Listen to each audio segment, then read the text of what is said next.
We are live. Hey, my friends. I'll give you a chance to log in here. Give you 2 seconds to log in. Let me just check to make sure everything's working. Test, test, test, test, test, testing, testing. The rockets are testing. I think I'm live. Let me know if you guys can hear me. Yeah, I'm live. All right. All right, let's rock and roll. I'll give a few minutes. Give a few minutes to everyone to log in there. Again, it was a last minute thing. I forgot to forgot to post a live. I schedule it maybe at least a few hours before. People are coming in. Hey, my friends, let me know where you're joining from. Again, are you traveling? Are you in the same spot you were yesterday? Are you new? Is it your first time on my channel? Checking out to see if I know a bit what I'm talking about, or if I have no clue what I'm talking about. Thank you, thank you, thank you. Yes, we can hear you liking your lives. Thank you so much, my friend. I appreciate that. Crypto Angel, I'll take those compliments. I'll take the encourage. Vegas, yes, I was just in Vegas. I was just in Vegas, my friend. Oh my goodness, what an experience. Were you at XRP Las Vegas? Let me know if you were there. Maybe I met you, I'm not sure. By your name, I can't tell. CT Bangladesh. Oh, nice. What time is it in Bangladesh right now? It's got to be 5 in the morning, I think. 5 in the morning. California, Indiana, Fargo. Nice. I saw you yesterday, Brent. Thanks so much. Poland. My goodness, you guys are from everywhere. Man, I'm more popular than I thought. No, I'm just kidding. I'm just kidding. What's going on here? All right. Sorry, just testing one thing on the right-hand side here. Bear with me as people join. 2 seconds here. Thank you. Discard this. Bear with me. Hello, everyone. Hello, everyone. Yes, hello, hello. He's got a cowboy hat. Might be from Texas. No, I'm just kidding. We love you. Upstate New York. Nice. Hey, Mike. We love you. Hey, I love you guys too. Appreciate so much, Emily. Thank you so much. I'll take these comments any day, guys. I love these comments. Let me just make sure everything's working properly here. Live. Okay, it's all good. I don't know if we'll assume I'm live on Twitter as well, on X. All right, before we get started, my friends, I'm not a financial advisor. I wish I was. I could just tell you straight up, load your bags. But I'm not. Not a financial advisor. It's not financial advice. It's for entertainment purposes only. You got to do your own research, come to your own decisions. Yeah, unfortunately, you can't write anything in stone, but I'm pretty bullish. And also, yesterday there was so many comments, which I really appreciate. But if you want to prioritize your questions, you can use a super like if you'd like. That way, I notice it for sure. It's like a big blue or red button in my face. Can't miss it with dollar signs. So I see it, and I always make sure to answer the super likes. I won't leave until I've answered all the super likes for sure. And I appreciate all your questions. I had a dream of dark clouds in the shape of a big mushroom. Nice. Donald from Brantford, New York. Moncton in the house. Nice. Nice. Moncton in the house. I know Moncton very well. I'm curious if I know this person. Very interesting. Feels like top four are QNT, XRP, XLM, H bar. Yeah. Oh my goodness. Yesterday when you asked me what's your top 5 crypto projects, I was like, oh my goodness. Like you guys know how bullish I am on QNT and XRP. If you've been on my channel, watch my deep dives. If you watch my QNT deep dives, you know what I think about QNT. So definitely QNT, XRP are my top 2 for sure. But there's a lot of good projects. And there's some projects that might come out of nowhere that are very low market cap right now, and they'll do like very big X's because they're very low market cap. So and still solid projects. So there's so many. It's JG. You are mute in the community. Yeah. So I wanted to explain. I joined the community. Oh, Jesse's girl. Yes. Okay. Sorry. Oh my goodness. Sorry, Jesse's girl. Yeah. So I went in the community. Just to let my community know. I went in the community a bit earlier. Just to let you guys know that I'm going to be doing live stream. Jesse, I'm going to be doing live stream on both YouTube. I'm going to live stream on YouTube the whole time. and in the community as well at the same time. So if you have any questions in the community, I'm always keeping an eye, and I definitely answer all those questions. So let me know in the community if you have any questions. Drop them, drop your comments. Don't be shy, and I will make sure to answer them. Thank you so much, my friend. Thank you, Jesse's girl. So this girl, Jesse's girl, is her name in my community. Crazy. I like it. I like it. Yeah. So again, like today, I just want to share something because today there was a lot of stuff on Twitter saying that the Japanese bond like had spiked to like the highest ever. I don't think that's true. Literally, I think the highest it's ever been is like 7 point something in 1984, 1987. So it's not true that everything's going to hell tomorrow morning. It's not true from my understanding that that's the Japan bond has been the highest ever today. I don't think that's true. So don't panic about that. But it would be nice for the reverse carry trade to happen if Jake Clavier's theory is correct. And I'm not saying that I'm opposed to that. I'll take that any day. But I'm not I'm not convinced on the 1,000, 2,000 overnight because of that. But we all have our different theories, and nice. So, all right, Brent, what you got, my friend? Thank you so much, Brent.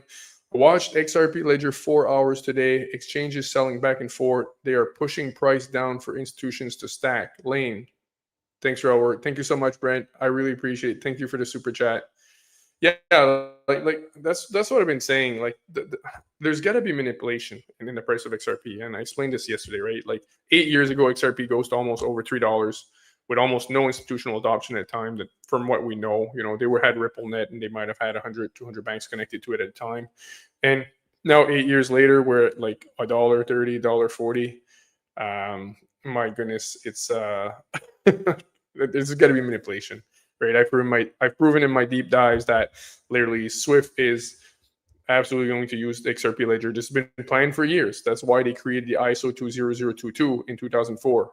That's the whole reason you created ISO 20022 is because you need to have a standard for the message. If the payment hits the account in a bank account and the bank doesn't even know who sent it, who's the recipient, the account number, their address, everything, how you can't settle transactions instantly if the messaging is not standardized across the world for the message on that payment, for the information for that payment. So it's a long story, but that's why you see Ripple starting at the same time. 2004, we see Ryan Fugger talking about Ripple Pay and different company, like it changed names and so on.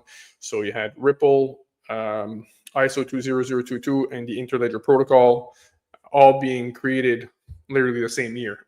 And so, if you watch this deep dive, many of my deep dives, I always explain how Ripple and Stellar are the only blockchain companies on the steering committee of the ISO 20022 on the governance body. So imagine they're helping to steer the ISO 20022 standard.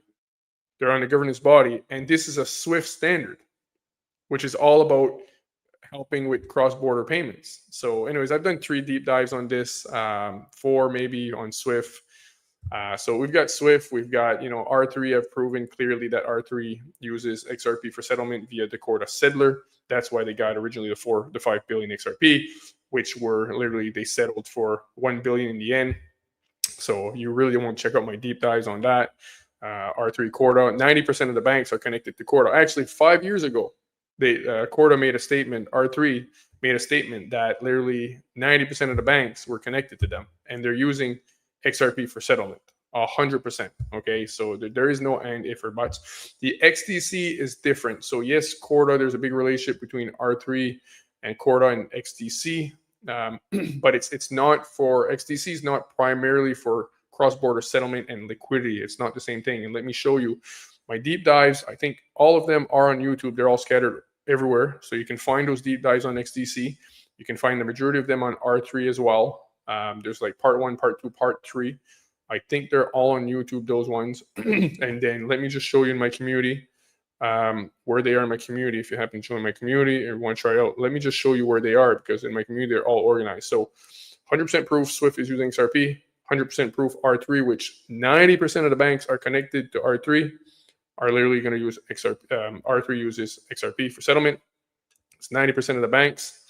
And then you've got, like I was saying, because when I did my deep dives about, showing that R3 is using XRP, a lot of the people in the comments were saying, oh, no, it's XDC. It's not. XDC is not the primary asset for cross-border settlement when it comes to R3, because R3 Corda uses the Corda settler, which exclusively uses XRP for settlement. So the XDC network is not the same. It's not purposely built for it's not a purposely built bridge asset. So I did numerous deep dives on that. Let me show you where to find that here. Just one sec real quick. Bear with me. Where is that here? Right here. Okay. So right here, Swift right here. Okay, this is 100% proof that literally Swift is using XRP. Okay, over 10,000 banks. And then here you've got right here Ripple and R3. This is all my deep dives showing that Ripple is going to use R3. R3 is going to use XRP Ledger for settlement via the Corda settler. Absolutely 100%. Again, that's why R3 gave 3 billion XRPs. Ripple gave 5 billion XRPs originally to R3.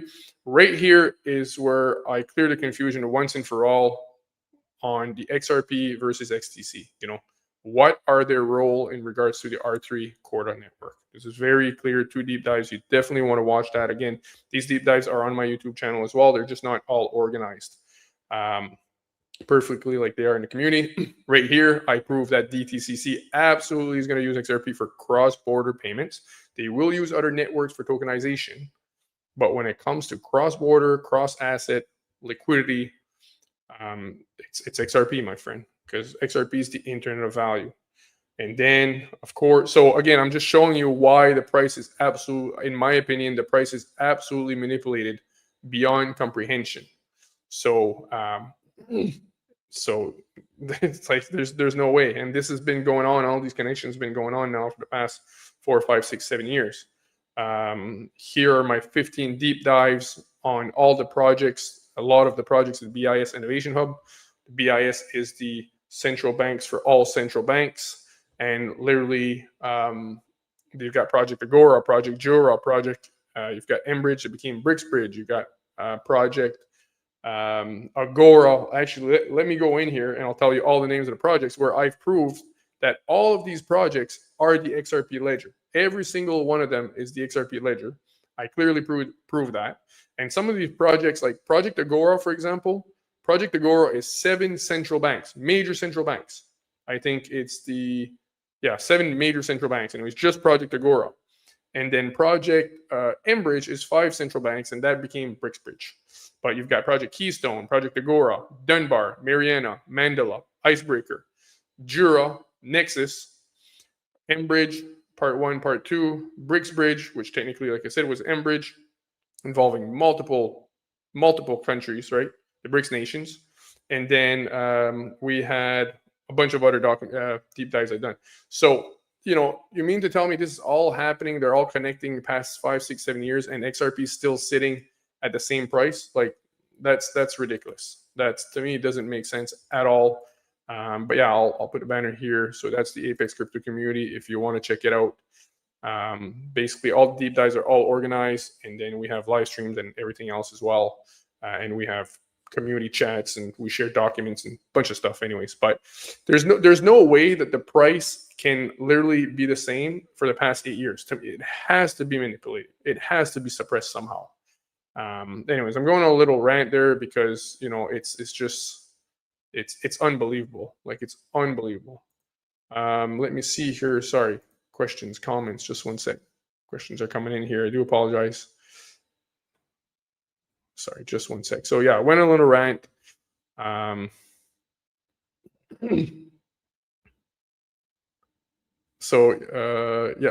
right here, I have to watch the R3 Corda deep dive because R3 has said numerous times they are absolutely not using XRP. They're full of crap, okay? The R3 Corda uses the Corda settler. Watch my deep dives. I promise you, you will never doubt that again in your life. Nobody's going to sneak that one by you if you watch my deep dives on R3. Watch them all, I promise. you're going to be absolutely blown away. Blown away. You will not have 0.0001% doubt that they're using XRP. They were given, thank you so much for the super chat, guys. I'm coming. Thank you so much. R3 was given 5 billion XRPs by Ripple. Okay, 5 billion. That's literally 5% of the whole escrow. 5% of the whole supply. It's 10% of what was originally in the escrow, right? And when you look at all the big players that they could have given that to, there's 170 to 180 central banks in the world. There's the IMF, there's the World Bank, there's government treasuries. They could have given that to anybody, that 5 billion. And I I had a little debate, should I say this? No, I'll leave it there. But R3 did not receive 5 billion XRPs from Ripple. It was a contract, right? They had a chance to. It was an option to buy 5 billion XRP at a future date at 0.008. Sorry, 0.008, less than 1 cent. Right? They didn't receive that for nothing. Anyways, long story. Just watch my deep dives, my friend. You will never, ever, ever doubt that, my friends. Just watch my deep dives on R3. Oh my goodness. So coming for super chats. Thank you so much, my friend. Crypto Angel, I really appreciate the super chat. Is Quant a governance token? Is it used to pay gas fees or to only use the platform vote? If governance, will it? No. If governance, will it limit its price appreciation? If not, why? Okay, I'm going to give you a big rant on Quant. I'm going to give you guys a big rant. If you're not familiar with Quant, if you haven't watched my deep dives on Quant, I'll try not to take 20 minutes on this one, but I was wanting to do a full 40-minute deep dive on explaining the fourth industrial age, the Internet of Information, the Internet of Value, which is XRP, and Quant, which is the operating system, to really clear everything for you guys. I decided not to do it, but now I'm really tempted to do it. But all right, just one sec here. No, so the QNT token is not just to pay gas fees or anything like that. So the Quant token helps to literally secure the network. It does so many things. Okay, so wow, how would I explain this? Quant allows any blockchain to connect to any other blockchain. It allows all the different blockchains to connect together, and allows also the legacy systems, which are literally all the systems that cannot talk to blockchain. So every industry right now runs on legacy systems. Okay, which means they cannot talk to blockchain. Legacy means they're pre-blockchain. They cannot talk to blockchain. So every system in every industry, healthcare, literally transportation, global trade, logistics, they're all running on these software, CRMs, databases, so on and so forth, legacy that cannot speak to blockchain. So Quant basically allows all of them to connect to blockchain so that they can finally connect seamlessly and safely into blockchain, but not only one blockchain at a time, but actually connect to all the blockchains and build what are called multi-chain applications. And so what it means that they're picking the best features of each blockchain and building an application with that, rather than just building an application on Ethereum and then being stuck on Ethereum. Because every industry, like if they build an application on Ethereum, then what? There's a lot of different steps when in different industries, right? If you're doing global trade, it's not just like one step. It's not like you send the payment, you send the product, and that's it. There's other steps to the chain. And so, if you do a smart contract or an application on one blockchain, you're stuck. Like, there's a lot of steps to it. So Quant allows you to pick the best features of each blockchain and just basically do so many things. And so it's almost like this is not the best analogy, but it's almost like trying to build an application on blockchain without Quant is almost like having the internet but only having access to one website. Like, it doesn't make sense. Like, an internet provider can't tell you, hey, we're going to sell you an internet package, but build one. Make sure to choose which website you want. Let us know which website you want. Do you want Google? No point of having Google if you only have one website. Do you want Facebook? Do you want a dating website because you're single, want to find the ladies, or the men or the boys? You can only use one website. Like, it's stupid. Like, we never would have had the internet adoption if you can only use one website at a time. So, okay, just use one website for the next 2 years, and then in 2 years from now, let us know if you want a new website. Quant is doing for the fourth industrial age, which is the tokenization age, which is blockchain and AI age that we're moving into. Quant is doing the same thing that Microsoft Windows did for the third industrial age. So the token is required for everything. So Quant is allowing all the blockchains to connect via gateways, also known as nodes, if I'm not mistaken. It's technically a node. And we're going to be able to host a gateway with our QNT token. So the tokens are going to be used to literally create the bridge between the networks. That's one thing that QNT is being used for.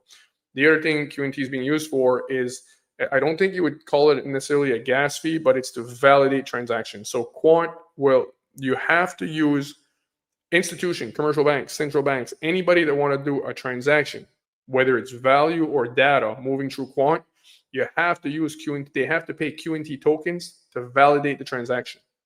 And we as gateways collect the fees that are paid. So it's not necessarily a gas fee, as my understanding. It's just a fee to help to secure the network, the hyper decentralized network. And so the token is needed. If you Google search, unfortunately, I can't drop it in the community right now, but if you Google search QNT utility token, you'll find a graph where it says the 6 different things that the QNT token is required. It's unbelievable. And but yeah, you definitely want to watch my deep dives on QNT. Okay, like you want to watch them as soon as possible, as soon as humanly possible. There's many of them. They're all scattered over YouTube. Like I said, you'll find them. Many of them, I would say probably 70-80% of them are 85% of them are on YouTube. There's a small playlist on my YouTube, but the best playlist, of course, is my community. I'm sorry, but there's no other way around it because it's all organized in my community. I've got a playlist in my community. It just says QNT. Where is it? Let me just show you because this is very important. Right here. Just one sec here. Just one sec. Let me show you. Under courses here. This course right here, the link is in the description too, guys. The link to the community is in the description of this course, in this live, I mean, on YouTube or on Twitter as well. I think I forgot to put it on X, but the link is there. Right here, my friend, right here. The 13 deep dives, I'm going to add another 2 or 3. They're all there. They're in the perfect order to watch. You can't even imagine. Like, you'll be so stupidly bullish after you watch those deep dives. I spent over 5,000 hours researching QNT. So yeah, it's not just a governance token. It's way more than that. So great question, Crypto Angel. Appreciate super chat again. We've got another super chat here. Thank you so much, my friend. I appreciate the super chat. IXIXVI. You guys have the craziest names. All right, thank you so much, my friend. Do you think Bretton Woods 3 is happening now, other than it being announced? Any other signs to watch out for? I traded my Canton for more QNT. I didn't want to hear you say I told you so later. GDS. Not financial advice. Not financial advice. I think, yeah, it's, yeah. Good for you, man. Don't get me wrong, I have nothing against Canton. It's just nothing compares to QNT in my opinion. But you know, which one's gonna go first a bit? Like sometimes you have a token that might be better than the other one, but the better one takes off a bit before the other one. But long term, it's QNT all the way. So yeah, so do you think Bretton Woods is happening now? Absolutely. Bretton Woods 3 has been playing for many, many years. And let me explain to you guys the history here. So wow, okay. I'm gonna go another little rant, okay?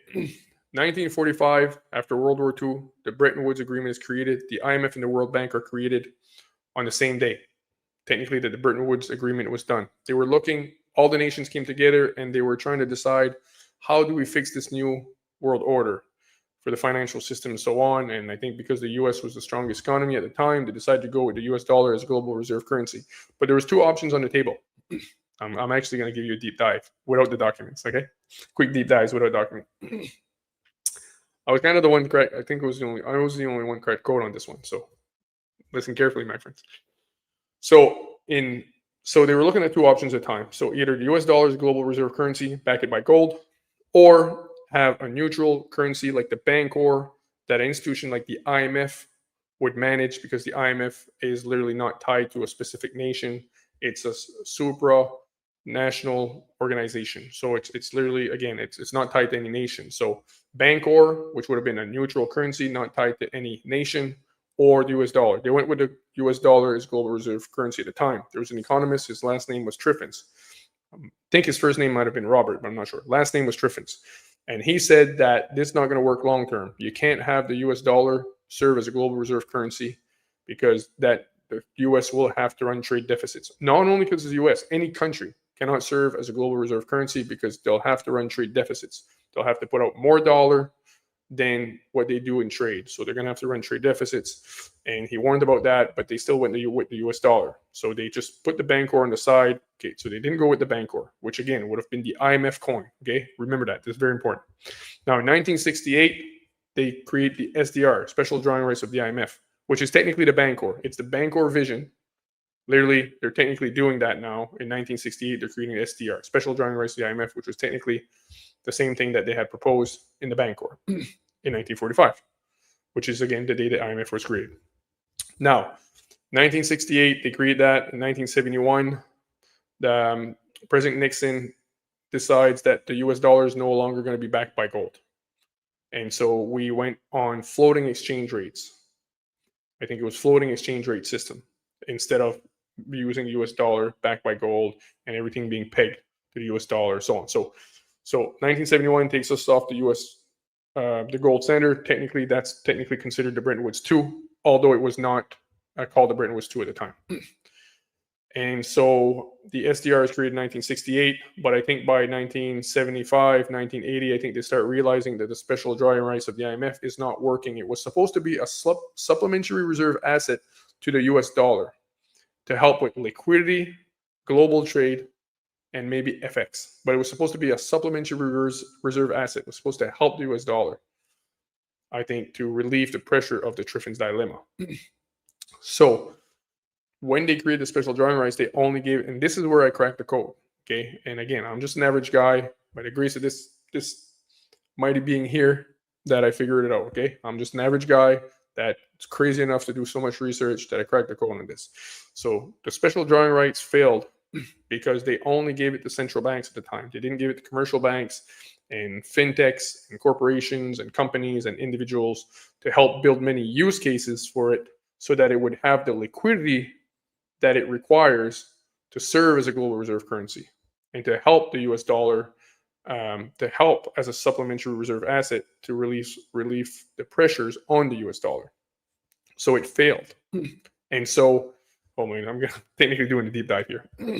So those of you who have watched my deep dives on the IMF, where I said I've cracked the code, I'm literally, you've heard this before, so I do apologize that I'm repeating it. But I know there's a lot of people new here. So anyway, so the fail, the special drawing, what happens is central banks were not really holding the special drawing rights of the IMF. They just kept kind of relying on the US dollar because the US dollar had more liquidity, was more easily accessible, was more globally adopted than the special drawing rights. Because again, it only gave them to central banks, and that's the issue. It seems in my research, that's really why it failed. That's what I'm being told everywhere I look. That's why it failed. So now, this is the kicker. 1998, we see the Rising Phoenix article. Let me show you. I'm gonna show you. Well, no, actually, it's gonna take too long to pull it out. But we see the Economist magazine in 1988, the Rising Phoenix article saying, "Get ready for a new world currency." And we have a lot of people talk about the article, but nobody ever. Sorry, the front page of the magazine, but nobody ever talks about the article itself. And the front page of the magazine said, "Get ready for a new world currency." And it said that by 2018, we would have this new world reserve currency. But when you read the article, what the article said, because nobody ever talks about what the article actually said. They always talk about the front page of the magazine, "Get ready for a new world currency." But the article basically said that we now have technologies, 1988, we now have technologies that will allow us to create a new world currency, and it's going to help with global trade, liquidity, and FX. It's going to fix the FX issue. What does Ripple do? Ripple's main product is on-demand liquidity. It helps with cross-border payment, which is global trade, and literally it fixes the issues of FX. So 1988, the article said We're going to be able to fix this with new technologies that we have, and it's going to take about 30 years to do it. So by 2018, this new world reserve currency will come on the scene, and we're going to accomplish this. We're going to make this currency super liquid. We're going to accomplish this by relentlessly integrating it into everything. Okay, and so then Ripple comes along in 2018, and we see the adoption of RippleNet. We see the adoption of RippleNet starting around 2016, 2017. Okay, now 1988, they say they've got a new technology where they're going to be able to do this. The year after is when David Schwartz gets the patent on distributed computer system, while he was working for a very powerful three-letter agency that starts with an N, next letter is a S, and the last letter is an A. So it starts with an N, next letter is a S, and third letter is a A. Okay, so he was working for that agency at the time when he got the distributed computer patent. And then I could tell you the whole story of Bitcoin. You know, the same agency wrote a paper a few years after how to create a mint, cryptography, how to create a mint. Then years later, they basically created SHA-256, which is the underlying technology for Bitcoin. So the whole story, Nakamoto's story, it's all BS. It's that agency is the agency that created Bitcoin. So anyway, now they're planning Bretton Woods 3. They're using a private company like Ripple. They're redoing the special drawing rights of the IMF via a private company. I don't know how it's going to work. You know, are they just going to give the whole 20% of the escrow to the IMF? But technically, Ripple is doing what the IMF tried to do, and technically, Ripple is doing. Like that's why I always say Ripple's not working for us, my friend. Okay, they're doing for the IMF and for the central banks what they failed to do in 1968. So technically, XRP is the new special drawing rights of the IMF. So are they going to peg it to gold? They back it by numerous assets. I'm not sure exactly how it's going to go, but that's the new Bretton Woods. The new Bretton Woods is you have a neutral bridge currency. It's not tied. That's why they've been calling for a level playing field. If you look at very prominent figures, very elites, governments, they've been talking about a level playing field, a new level playing field. The XRP ledger is the level playing field. And let me show you, I've done a deep dive on that. Oh my goodness, you can't even imagine deep dive I did on the level playing field. So that XRP is a level playing field because it allows all the banks to do their own monetary policies. Every government can do their own monetary policy. They're not forced to hold a sovereign currency. Like in the old system, they were forced to hold US dollar to do their global trade, which causes a whole bunch of problems for that nation. Like what if the US dollar, even debt. So anyways, a long story, but it doesn't work. So the level playing field is the XRP ledger. It allows every nation to do their own monetary policy. They're not forced to hold another nation's currency to do their global trade. They can basically just hold whatever currency they want, do whatever they want. And when they need to do a cross-border transaction or buy gold or buy oil or whatever they need to do, they can just settle with the XRP. They can send their currency. It goes through XRP and comes at the other end of the other country. The other country gets whatever currency they want. So every country can do whatever they want. They're not forced to hold the US dollar. They're not forced to hold euros, yens, or whatever. So that's the level playing field. The XRP ledger is the level playing field. It is the unified ledger, the Finternet, the regulated library network, the regulated settlement network, the shared ledger. It's the Bretton Woods 3. But yeah, that's what it is. Long answer there. I hope you guys don't mind, but I think it's very important for everyone to know that. So thank you so much again, Brent. I hope it's been happening. So again, long story short, it's happening now. It's been planned for a very, very long time. It's happening now, my friend. It's happening now. Thank you so much again for the super chat. Let's see the comments here. Just one sec.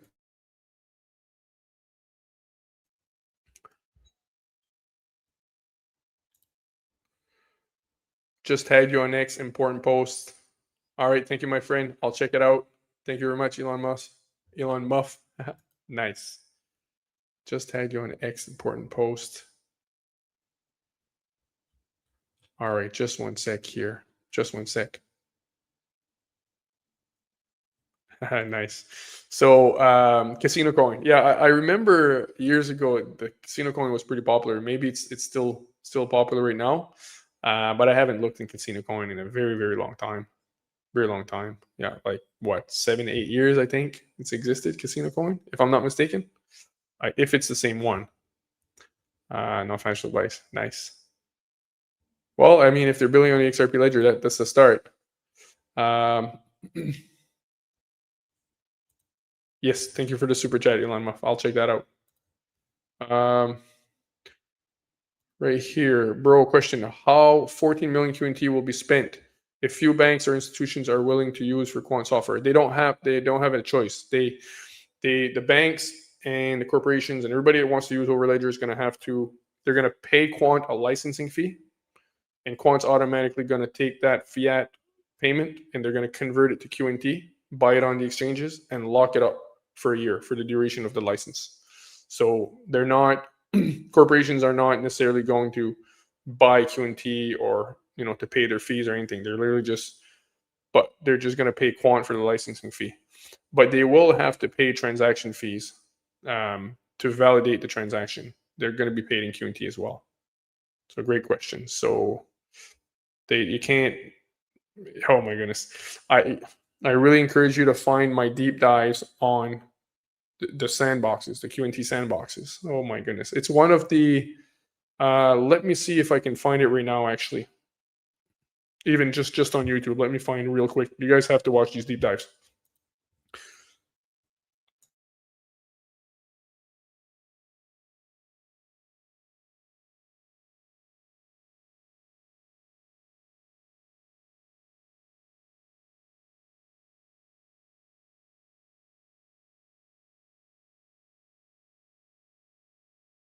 Sorry, bear with me. I'm gonna find you deep dives. I really encourage you to watch my deep dives on the sandboxes. Absolutely crucial. Computer's a bit slow right now because I'm streaming on like 4 or 5 different platforms. Right here. Sorry, bear with me. One more minute. One more minute. One more minute. Video. Okay, right here.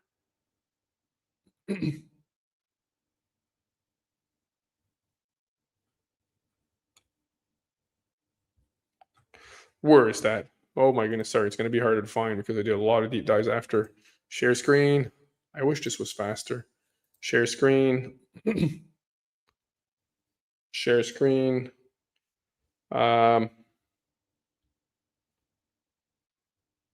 Latest. Sorry, bear with me one sec. Oh my goodness, you gotta watch this deep dive right here, my friend. XRP secret revealed. You gotta watch all of them. I'm sorry, you just watch all of them. Firebox. Where the heck is that?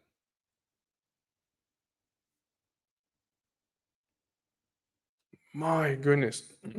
Okay, right here. I think it's this one right here. You scroll down. This one right here. QNT production live.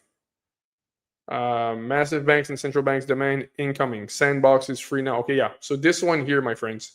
This deep dive. If you go on my YouTube channel, go under video, go under latest, scroll way down, and watch this video after.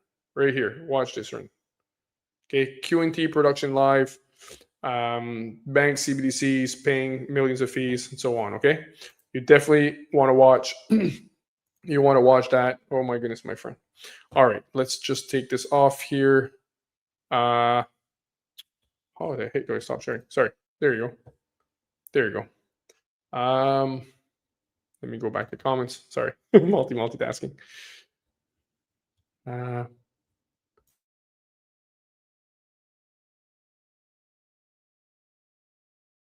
Just gonna read a bunch of the comments here. Agency I used to reference for an excerptation. I gave my town last week. 1988 is a long way. Yes. It's been planned for a very long time, my friend. It's 38 years. That's what I mean. That's why my thumbnail says planned 38 years ago. It's been planned for 38 years. Never knew about Quant Overledger QNT until your YouTube channel appeared on my feed a few months ago. After doing my research, I realized that it is worth bagging. Got my first 100 QNT. Good job, my friend. Not financial advice, but you can pat yourself in the back on that one, I think. Good pat. Give yourself a good pat, like a good one, Good. Like you just won, major award. Good pat.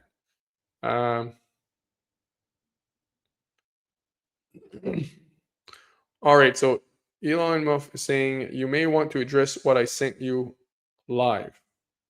All right, let me check what you sent there, my friend. Let me see what you sent. Let me see what you sent.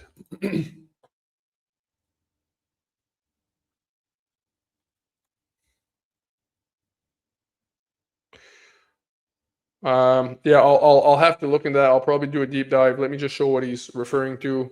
I'll have to do a deep dive on that, my friend, because I can't address it if I haven't read it before. I'm not sure what I'm reading, so I have to look into it first. But so right here, Elon Musk shared this with me. Look, bro. So it says the White House, Washington, integrating financial technology innovation into regulatory frameworks. This is all driven through Quant. Quant admitted that they're the framework. So yeah, it's a long story. But Quant, as being the operating system, the overlay that allows the three new layers of money: central banks, unfortunately, CBDCs, commercial bank money, and basically tokenized deposits and stable coins. And the third layer is the interoperability layer, which Quant admitted that that's the third layer. It's a long story, but actually, oh man, I wish I could show you that. I'll check it out, my friend. I won't be able to address it right now because I have to really dig deep first and look into it to know what the heck I'm talking about. Right now, if I do it here, I'd have to literally show, read the whole paragraph, the whole thing basically, because I don't know where the money shots are, right? So I have to find the money shots in the documents first. So I appreciate the share. Thank you so much, my friend. Um, can't peg XRP. Yeah, I'm not sure. I don't know what they're gonna do, how they're gonna go about it, but um, you can't move gazillions of dollars through a ledger and not have the value go to the moon. Um, Executive order, May 19th. Okay, so this is interesting. So Elon Musk was sharing that. It says integrated financial technology innovation into regulatory frameworks. Executive orders, May 19th. I'll check that out, my friend. Thank you so much. Um, I'm going to check it out, my friend. Fresh news. Thank you so much. I'm going to check it out. I'll probably try to talk about it on Thursday or do a deep dive maybe tomorrow on it. Uh,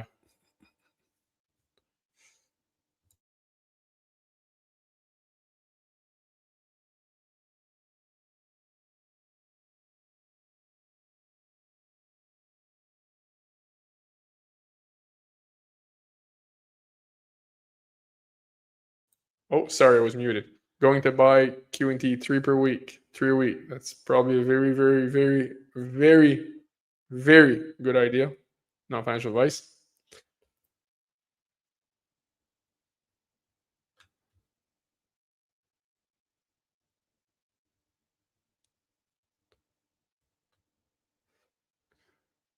XRP needs to be worth more than gold. Yeah, I agree. I agree. Much more than gold. Use reference XRP later. Holy crap, there's a lot of comments. Sorry. Nice. I like it though. Where is that?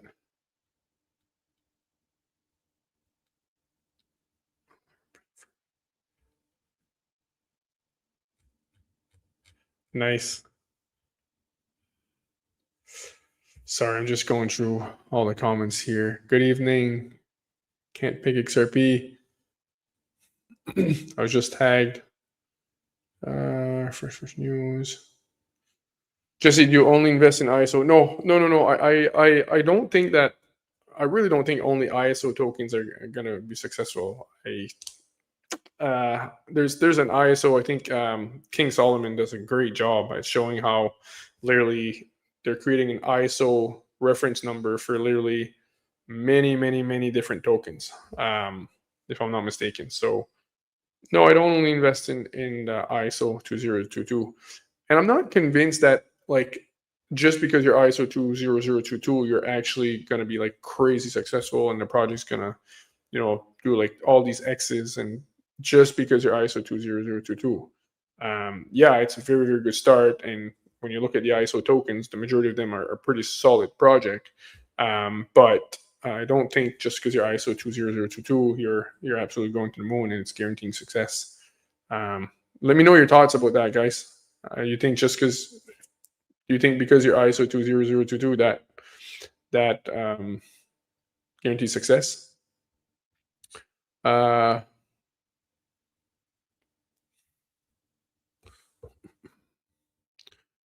okay, administrative repricing, maybe, maybe. Like I said, it could. I see the administrative repricing theory as kind of that idea of, are they going to pick it to gold? I've done 2 deep dives on the global stablecoin, showing clearly that XRP was considered a new global stablecoin. And so, I mean, this is a very, very big deal. It was saying, I was freaking out when I did that deep dive because the documents were showing how there's a company, a private company, creating this token that's going to be used for cross-border payments. It's describing XRP to the T, and then it says that this token would be backed by numerous financial assets that are being held by global financial institutions everywhere, and all of these global financial institutions these global financial assets combined, all the value of all of them are backing this new global stablecoin, and the value of all of the tokens in circulation, so technically XRP, all the tokens in circulation, so the market cap technically, is equal to all of the global financial assets that are being held globally by these massive global financial institutions. That when I did that deep dive, the document came from the FSB Financial Stability Board, the IOSC, or the International Organizations for Securities, which is the international organization for the Securities Commission in the US, the same agency that's supposed to have sued Ripple. The international organization, the IOSCO, is literally talking about a global stablecoin, describing XRP to the T.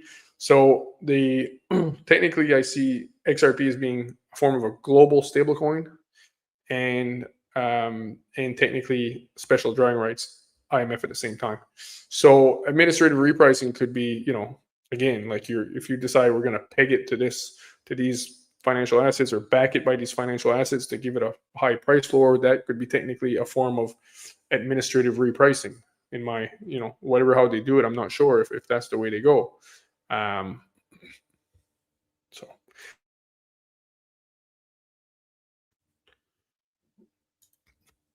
shout out to Brent. Thank you so much, Brent. Appreciate it. Appreciate super chat. They can do repricing on the exchange easy. I think so too. I'd be terrible at explaining it maybe. But yeah, I think if they drain a few exchanges automatically, yeah, I can't really explain it well. I will butcher it if I try to explain it, but I do agree with you that they could do it through the exchanges, I think. I had studied that, but it was a while ago, and it's a bit rough to explain. Oh, I love this question. I love this question because I'm glad you said this. So shout out to Ron. Thank you so much. What happens to Quant if Ethereum goes down? Because Quant is an ERC20 token. I'm so glad you mentioned this because I want to explain this. Okay, so sorry about that. Thank you so much again, Brent. So Quant is an operating system. It's an overlays all the blockchain. Quant is not a layer 2 or a layer 3 that was built on Ethereum. It's not a blockchain. Again, it's an operating system and it's completely separate from the blockchain. It's just an overlay. Quant is only hosting the token. From my understanding, Quant is only hosting their QNT token on the Ethereum network for now. They can change that at any time. So they're not relying on the feasibility and the security, or like they're not relying on Ethereum's success. If something goes wrong with Ethereum, Quant can change that anytime at all. Okay, they're just hosting the token there, not the actual operating system or their infrastructure. Just a token. They chose Ethereum just to host a token. That's it. So that's why, like, I get really concerned when people say, "Oh my goodness," because you ask the question, but sometimes you get the comments. People are like, "Oh no, like, what if screw that QNT token? It's on it's ERC, it's Ethereum, and I don't trust Ethereum working forever, blah blah blah, and I'm not buying Quant." I'm like, "Oh boy, that's probably a very very big mistake because it's a misconception, it's a misunderstanding. Quant's not a layer 2 being built that's built on Ethereum. It's an operating system, and it's not even tied to Ethereum at all, except for, like I said, hosting the token temporarily. They can change that anytime, like a joke." That's what Quant's technology is all about: tokens being able to roam and be native on all the chains. So That's why they created Quant in the first place. So great question. I hope that answers your question, Ron. Let me know if that has helped, or anybody else. Let me know if that has helped, because I'm sure you're probably not the only person that was wondering that in the chat.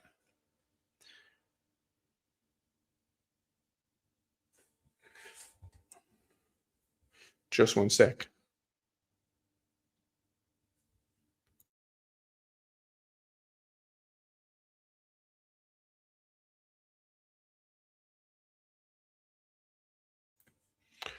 And I'm just going through all the comments and questions here, guys. Don't be shy. If you want to prioritize your question, feel free to use a super chat. Okay, if you want, I'll see it for sure that way. So let me just go through the question here. No pressure, if you want, of course. Look at Tarpo Quant. What do you think would be more? What do you think would be worth more, one sol or 500 H bar? Um, one sol, or I'd have to check with the price. Like, first of all, H bar I think is a bigger project than Solana. I think, in my opinion, I haven't done a ton load of research on Solana. I just want to be clear. I know it's a big project, and they're kind of open to doing many different things, but long term, without having done too much research on Sol at all, Solana, I think H bar is bigger. That's my guess. Let me know what you guys think in the chat. Do you think H bar is bigger than Solana? I think I'm going to get a lot of good comments here. So sorry, one Solana. Tell me, my friend, one Solana is what, $150, $200 or so, something like that, and 500 H bars would be okay. So same price basically. Is this the same value? So is one Solana? Please tell me, is one Solana equal to 500 H bar right now? Is it the same price basically? Like, is it $200 one Solana, let's say, and 500 H bar is about $200? If so, let's say that's the same value, $200. H bar, H bar for sure, I think. But again, maybe I haven't spent enough time researching Solana, but my first guess is H bar. H bar. Do you guys agree? No, 500 H bar is like $50. Okay, and we talk utility runs, not bull runs. Nice. Sorry, just one sec here. Sorry, just one sec. Just one sec.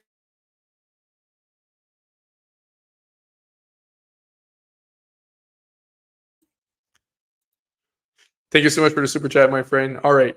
You and I have talked a lot about market cap versus price. The newbies need to understand that and how it works. Okay. So, wow, where do I start with this?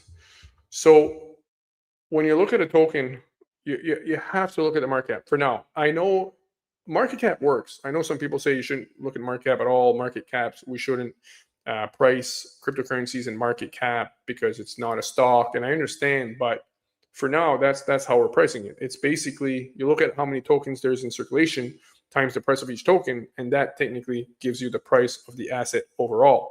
It's like a corporation.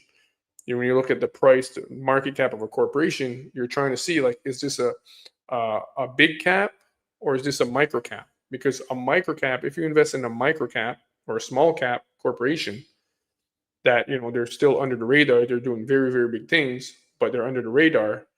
If people start investing money in it and they become successful, you're looking at a 50, 100, 1,000x maybe, because it's a micro cap. It doesn't take a lot of money, a lot of investment to move the value of that company, compared to like Tesla or these massive companies. They have like 2 trillion market cap. It takes a lot of volume, a lot of money to move the price. But market cap for crypto is kind of the same. It's calculated the same way the market cap of a corporation is calculated. So, oh, Jesse's girl, I'm sorry, I'm going to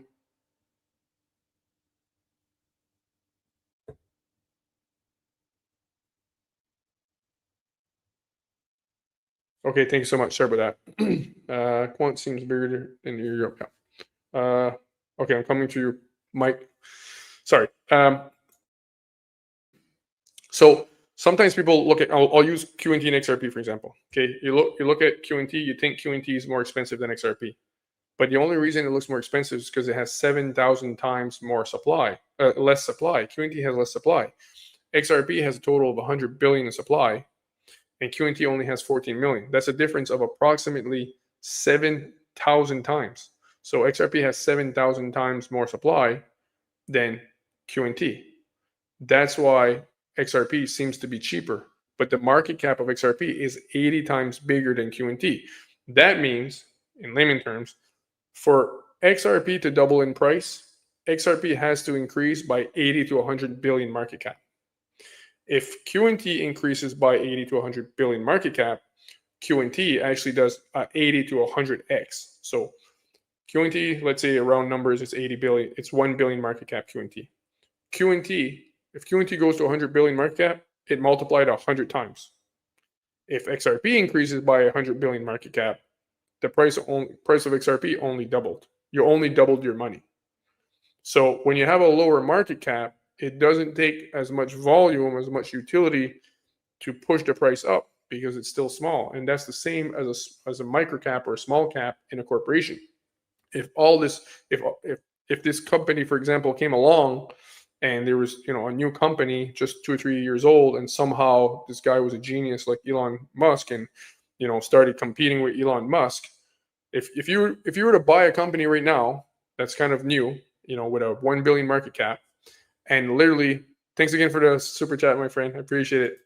So if you bought in a company right now that was going to compete with Elon Musk, with Tesla or SpaceX in the future, but this was a new company right now and the market cap was only 1 billion, and later on people found out, like, my goodness, this company's doing big things, it's going to compete with Tesla, you would do a 200, 300, 400, 500, probably 1,000x because it's a small cap. It's a small cap. When money comes in, it goes up faster because it doesn't take as much volume, as much speculation to push it up. So that's the deception with market caps. Like for example, just like for example, right now QNT is 1,800 times cheaper than Bitcoin, but we look at the market cap, we don't look at the price, because again, like, it depends how much token they have in circulation. If QNT had 1 trillion tokens in circulation, QNT would be 0.0001 right now, or 0.0001. It would be way cheaper than XRP. Why? Because it has more tokens in circulation. That's why. So you should always look at the market cap when you're trying to figure out what's not necessarily the best buy, but let's say you have 2 tokens and you feel they have the exact same utility. There's going to be the exact same demand on those 2 tokens, and you're trying to figure out which one would be the best buy. Technically, if they were going to both be successful at the same level, the teams are not going to die in a plane crash, everything's going to be successful, and they're going to have the same price appreciation, the same utility, the exact same use case, the exact same amount of demand, everything would be exactly perfect, the same, is what you would think about these 2 projects, and you're trying to figure out which one's going to go up in value more, while you just look at which one's the smallest market cap. If one is 50 times smaller market cap than the other, then that one is going to do 50x more than the other one. Assuming, again, that everything stays the same, they all, they have the same utility, same exact demand, exact same success, everything. Well, you're trying to figure out between the 2, which one should I invest in? Again, not financial advice, okay? I'm just giving an example here. Then the one that is 50 times smaller market cap is the one that would see the bigger appreciation, because it has the same, everything the same, but market cap is smaller. It doesn't take as much money to push it up.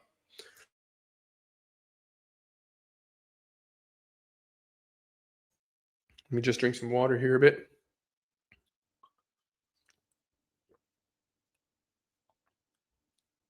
It's not whiskey. It's not whiskey, guys. It's a plastic cup, but it's not whiskey. I'm not drinking on a job here. Let me see here.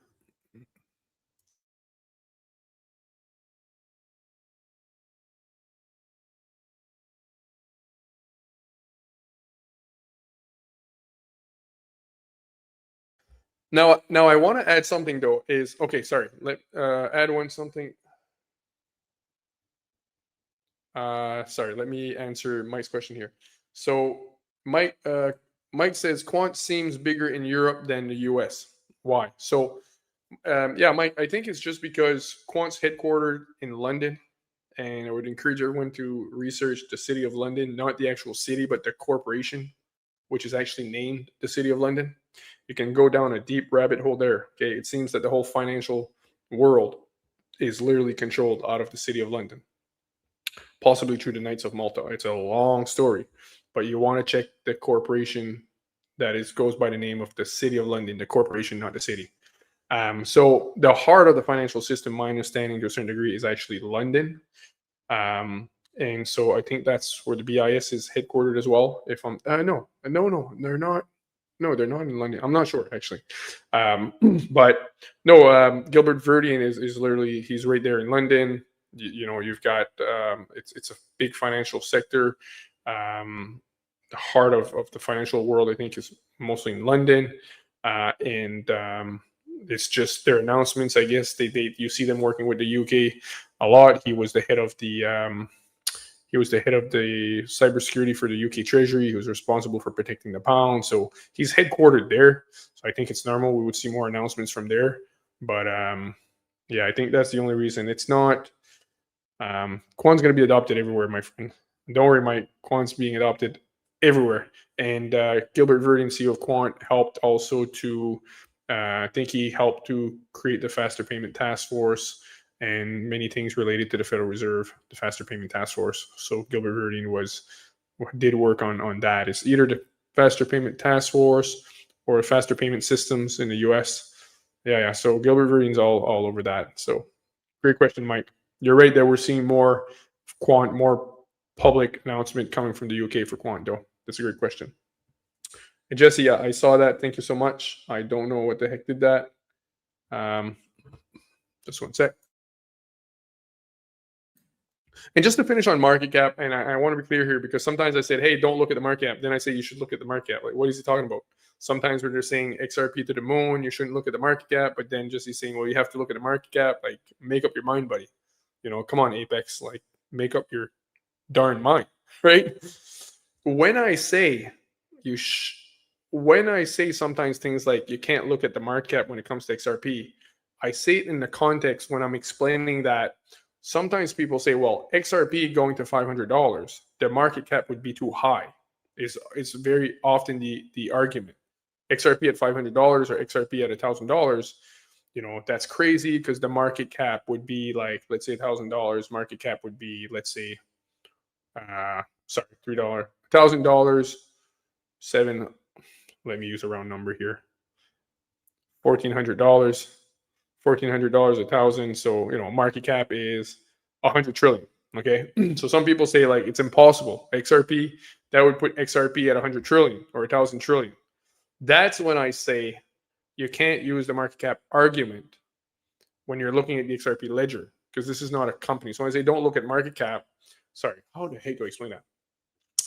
What I say there is you can't look at XRP and say, oh, the market cap would be too high because this is not a company. This is not a payment, just a payment platform or a company. This is actually an internet grade protocol. You have the Internet of Value, the XRP ledger that's built on the Interledger protocol, and it's capturing XRP is capturing the value of an internet, right? So it's not. This is not a regular payment company or a payment platform or a regular big corporation. This is literally an internet grade infrastructure with a token in the middle that's going to capture the utility of the net global financial system, right? It's technically, indirectly, or directly a collateral.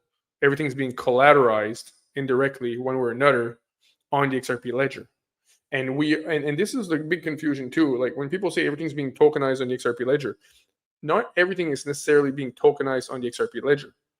But when you want to move, so a lot of other blockchains are doing tokenization, but the majority of it, a lot of it is having XRP ledger, especially around CBDCs, central bank digital currencies.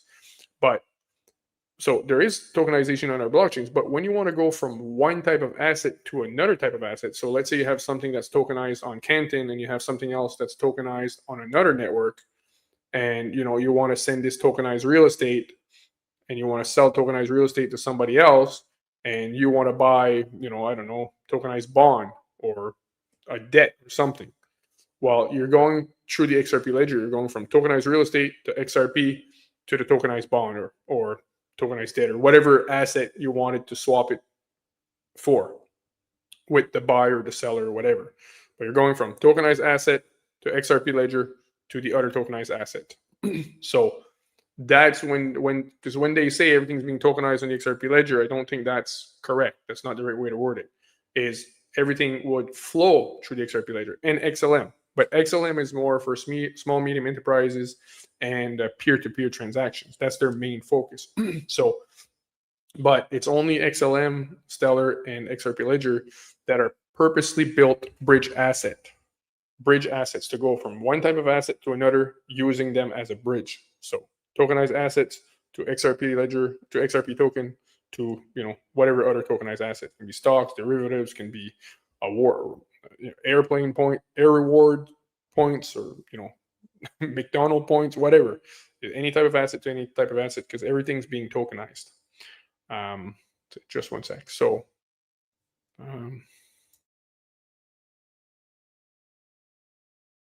yes, please hit the like and subscribe, my friends. Thank you so much. I keep forgetting to ask to like. It really helps the algorithm, and it really helps to push for YouTube to push the video out and to recommend it to recommend the live stream to other people. And I keep forgetting that. Thank you so much, Damien. I really, really appreciate it. Please hit the like button. Please, please, please. And please subscribe as well. That helps a lot, my friend. Thank you so much, my friend.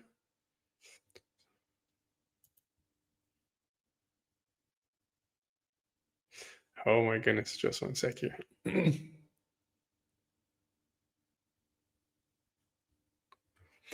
Sorry, bear with me.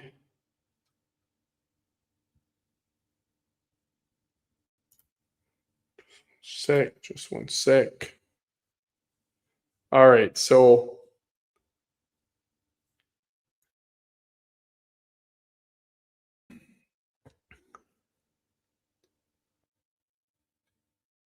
sorry, I'm just looking at all the study potential expand direct access to payment services for fintech non-banks. Report due in 120 days.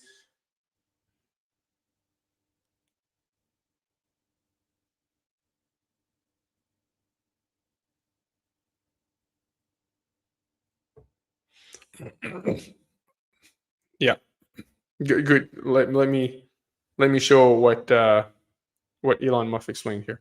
So Elon Musk said, but getting into that market cap isn't always one-to-one as far as liquidity. Somebody could buy 10 million worth of QNT and one day and push the market cap up 150 million or more. So how the market cap is going to go up, which is technically the value of the token, depends also on the liquidity and the order books. So there's the whole other science there too. If there's not a lot of liquidity, the order books are 10 and you put a big buy, it just literally the price goes to the moon. I think that's what Elon Musk is saying there, because of the due to the market cap multiplier, right? So if you put a buy of $50 million, it doesn't just increase the market cap by $50 million. It can increase the market cap by anywhere between 20, 30, 40, 50, sometimes even 100 times the purchase order. So you put in 50 million purchase order and the market cap might increase by 1.5 50 million times 30, 1.5 billion maybe.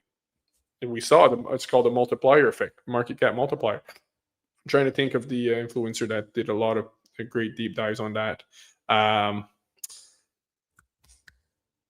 can't think of the name right now. I'm terrible with names. Yeah, good point, Elon Musk. Appreciate that. Very good point. Oh my goodness. Hi Jesse, in your opinion, how much QNT do we need before next bull run to reach 1 million roughly? Oh my goodness.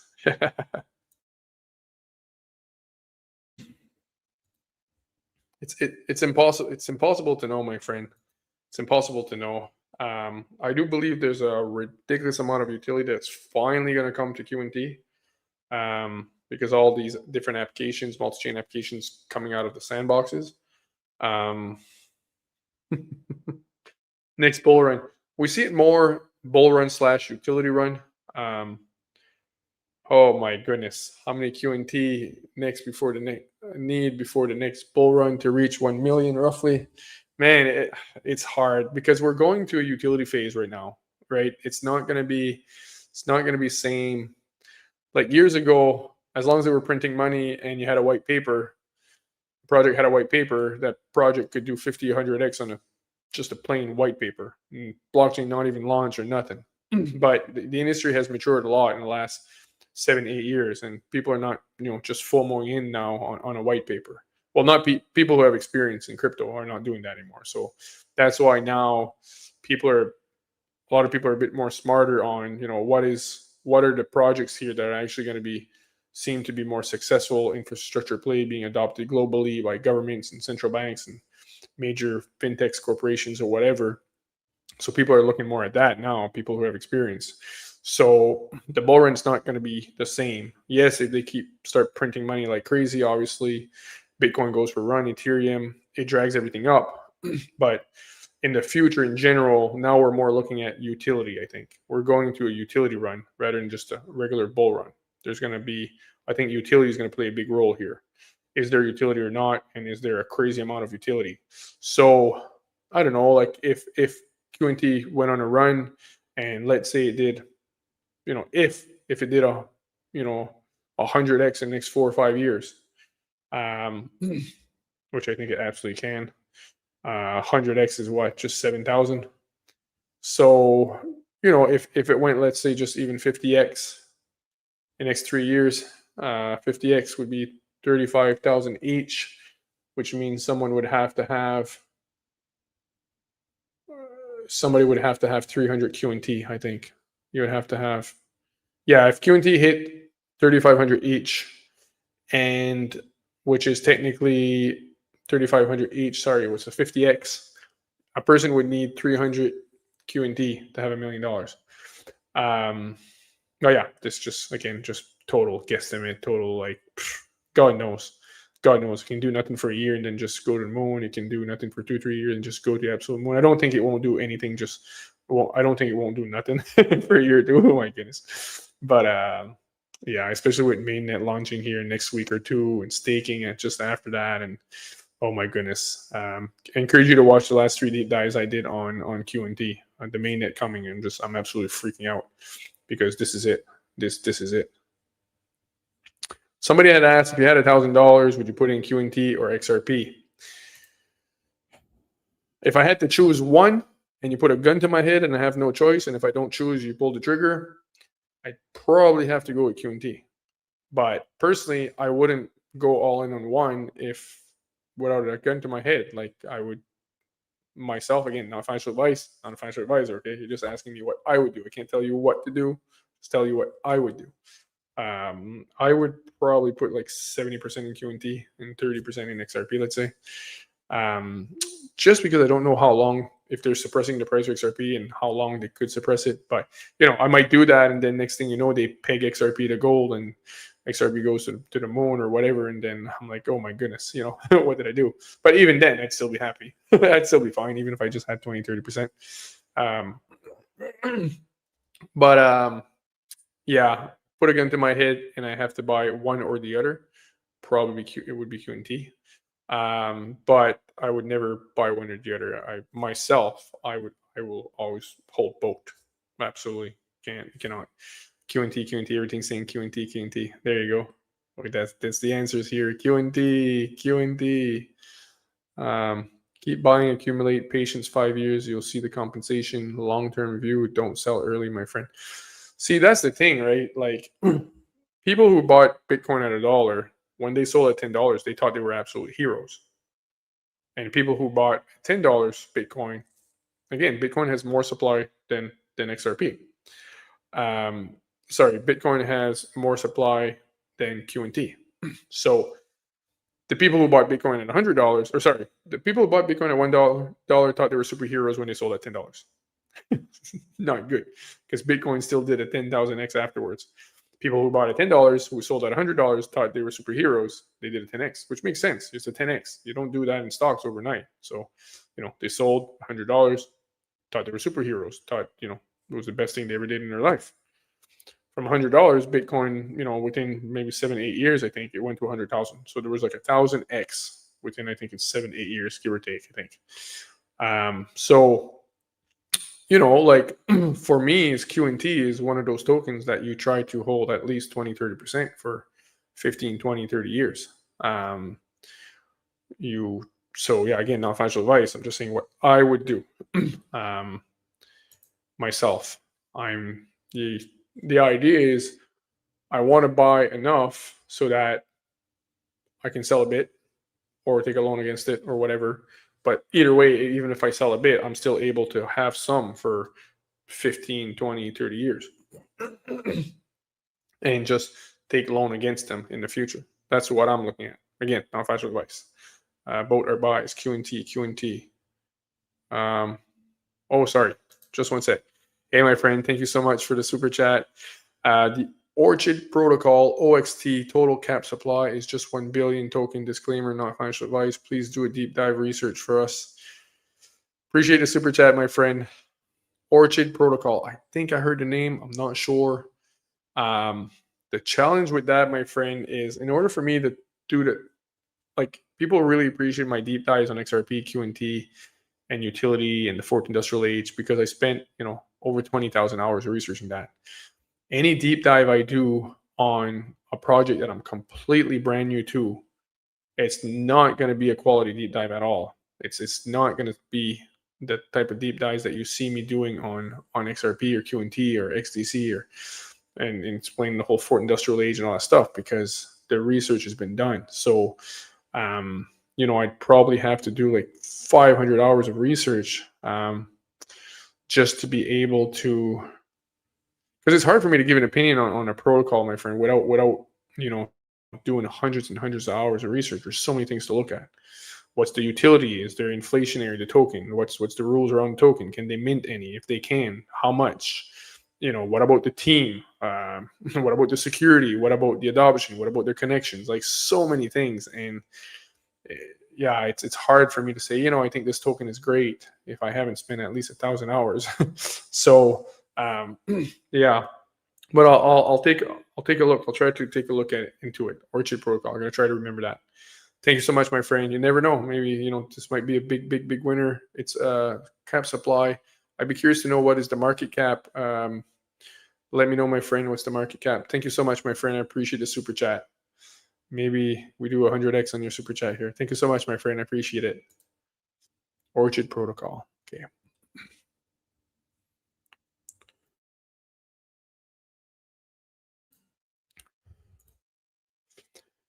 Thank you so much for the super chat, my friend. At IXV1. I've learned the majority of my strategies in your community. Your deep dives and knowledge of XRP and community is total alpha. Thank you so much, my friend. I appreciate it very much. What can we look forward to in the near future within your community? Thank you so much, my friend. Yeah, so I might introduce more tiers in the community. I'm going to be I need to add some deep dives that I've created. I need to add them in the community in regards to, because I did a lot of deep dives on all the different scams they have to watch out for. So I'm going to add that. I'm going to add some content in regards to, because I don't have enough content. I need to add a lot of, there's a lot of deep dives. Like I think I have like 100 different deep dives. They're all organized in different courses. Again, we have the live streams that we're all, talking to each other like this. You ask me questions, we're discussing, and these are all recorded. They're going to be recorded moving forward. We had stopped the recording for a while, but now we're going to start recording them again. But yeah, I'm gonna add different stuff as well. So, but it's dirt cheap for the community right now, compared to some other communities. And but yeah, I want to also add some stuff on. There's definitely some tweaking to do because there's so much information. Like, but at the same time, if you put too much information in a community, it gets a bit overwhelming for some people. But yeah, I'm gonna add the deep dives, organize them for all the crypto scams because there's a million different crypto scams. I did 2 or 3 deep dives on that. I have to organize that. I did deep dives explaining market caps, really understanding why people talk about lower market cap versus high market cap, explaining all these things. I have to organize that. I have to talk about custody as well, different custody. I'm starting to warm up to institutional custody, so I want to put stuff on that as well.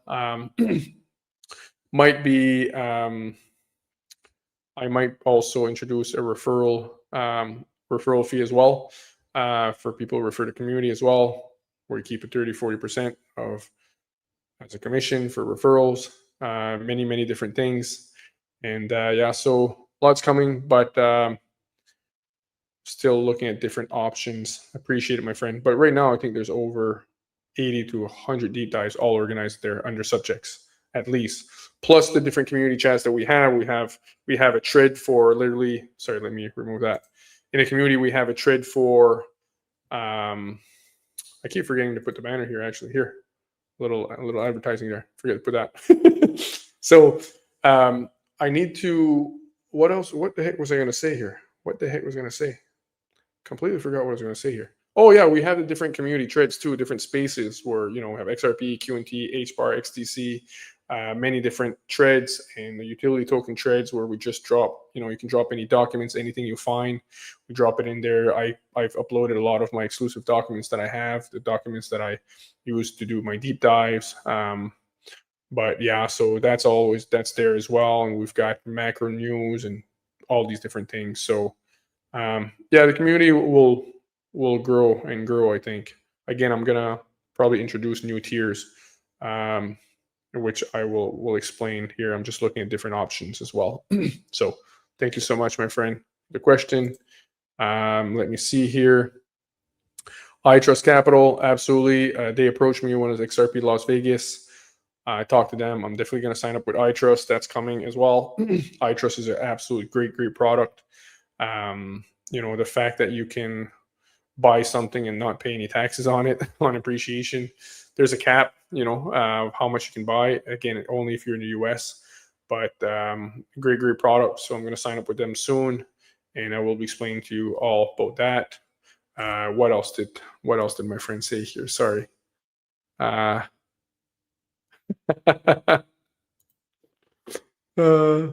Jesse, if QNT goes to 100,000, I will invite you to Argentina to drink a lot of good wine, my friend. You better invite me to Argentina. If QNT goes to 100,000, I better get a lot of invites, my friend. My friends, thank you so much, man. I'll wait for the invite. Not a big wine guy, to be honest with you, but I like more white instead of red because I like the sweetness more. Not a big drinker at all. But I like the taste of rum and coke. I love the taste of rum and coke, but it's too much sugar. But I'm really not a big drinker. The next day, I don't know how people do it.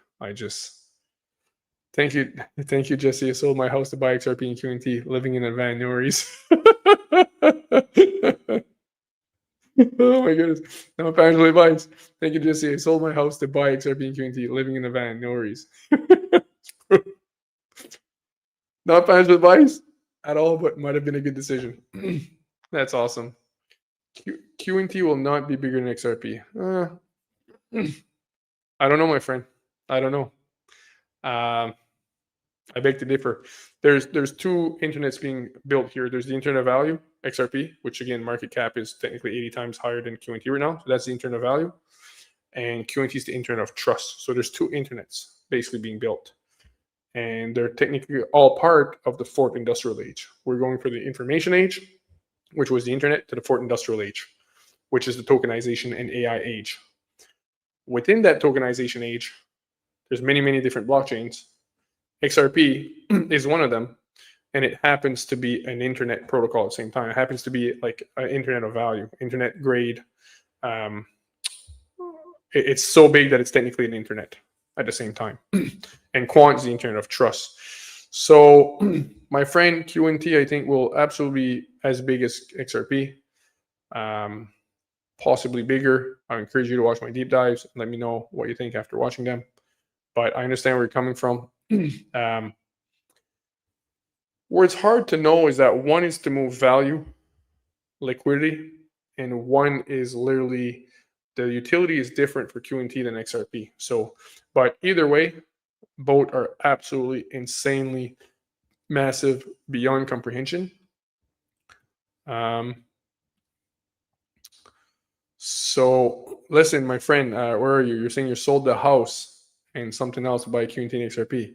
If you had a lot of equity and it goes to the moon, you better get in an invite for some stake there. Not that you did anything based on anything I said though, right? So is sell full and loan against. Just one sec.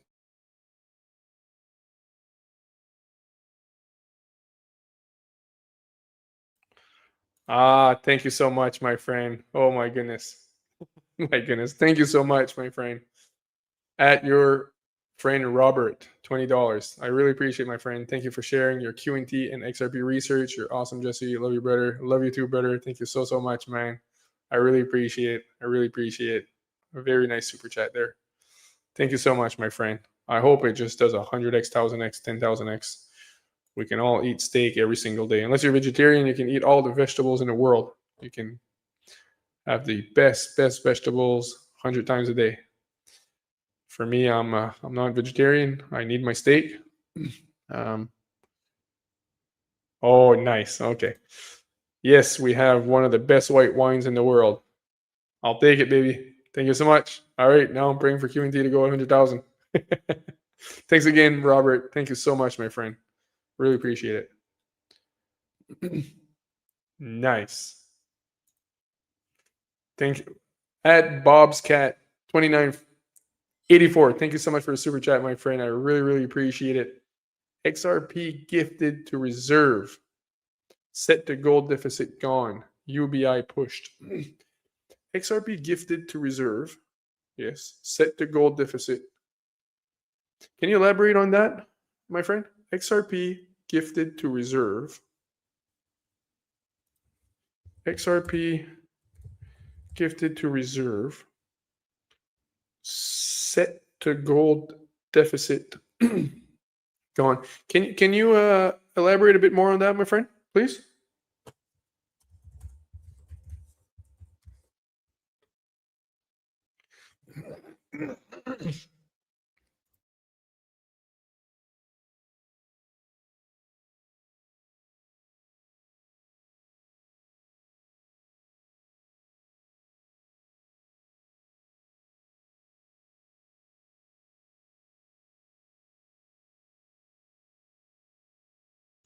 Oh, sorry, I was muted. Sorry about that. He's talking about the gratis vendor. Can you let me know, Bob's Cat, what did you mean by that? And I'm gonna try to keep an eye out because I'm not sure what you mean. Universal basic income, absolutely, they're gonna push that like crazy.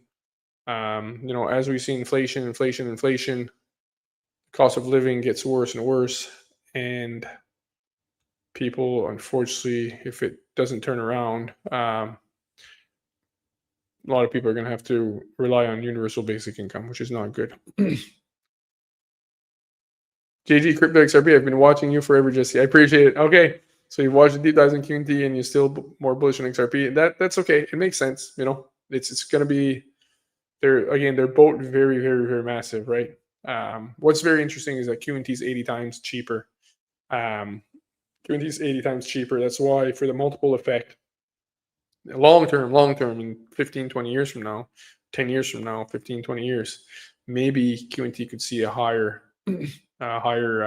multiple compared to where they are now, higher than XRP. Maybe I'm thinking, but again, it's hard to know for sure. Quant 14 million, XRP 100 billion. Do the math. Yeah, that's the thing, right? Like one's got 7,000 times more supply, and again, one is 70 times one is 70 times cheaper. Like it's crazy. Like if 70 times, take 3 times 70, that's 200. Like it's a long story, but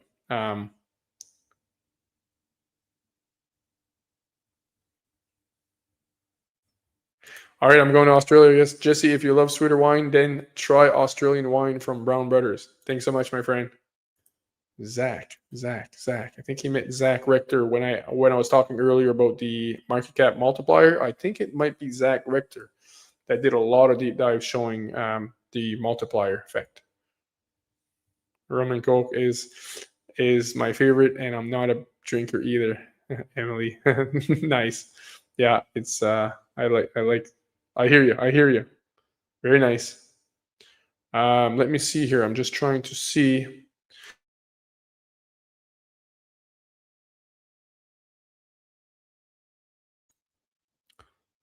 I can't remember the name of the guy. He drives helicopters for a living. I think he was a military pilot or something. He says if QNT goes to 10,000 or something like that, or 100,000, or he's landing the helicopter in my backyard, says we're gonna go eat some steak. No problem. uh, okay, there you go, my friend. He's elaborating. If Ripple gets a break by agreeing to gift XRP to the reserve, they could then justify a budget surplus to sell the UBI. Yeah, yeah, I don't know how it's going to work, but the thing is I know that all the nations own all nations know own the IMF technically. So I did another deep dive on that. Oh my goodness. So the reason all nations could agree to XRP being the new SDR, which is what I see it being the ESDR, electronic special drawing rights, or also known as a digital SDR, is that technically the IMF is owned by all the nations, and the shares that are you the ownership of the IMF is measured in quotas, and the quotas are measured in SDR. And I'm giving you the simple version here. Okay, but technically, uh, the U.S. owns 22% of the IMF. It owns 22% of the shares, which are called quotas, I believe, and technically that's measured in SDRs. So, and I did a deep dive on that, explaining that better there. But technically, the U.S. is the biggest shareholder of the IMF. So, and I think China's number two at 8 or 9%, maybe 6%. But all nations, the majority of nations, technically have an ownership in the IMF via quotas, and the US is the biggest one. So technically, if the IMF becomes, if XRP becomes the ESDR, which technically that's what it is, just watch my deep dives, um, one way or another, basically, the United States would greatly, greatly, greatly benefit from this, because again, they're the biggest shareholder of the IMF. They own 22%, and the second country next to them is only holding either 6 to 9%. So, United States is a big, big, big owner in the IMF, which again is measured in quotas. The shares are measured in quotas, which is technically measured in SDR, special drawing rights, which is what we're arguing that XRP is. I think April. So right here. So great question, my friend. So that's why the whole universal basic income idea is coming from the IMF, right? So that's terrible. Universal basic income, man. Because then you have to. The issue there is that then you really have to rely on government 100%. If you're living totally on universal basic income, if the government says, oh, you got to get this and this and this health protocol, and you got to put this thing in your arm 8 times this year if you want to get your check, if you want us to give us if you want to receive your money from the government, the UBI, and if you don't follow that protocol, that health protocol, you know, then you're not going to get your money, or oh, you traveled a bit too much this month, and so we're going to cut off your UBI to help with global warming, all this BS. That's the problem with when you start relying on government for the handouts, because they've pushed us into this crazy inflation, and cost $10 to buy a banana. So it's not good. It's not good. So, but yeah, it's all tied in there somehow. Appreciate the question, my friend.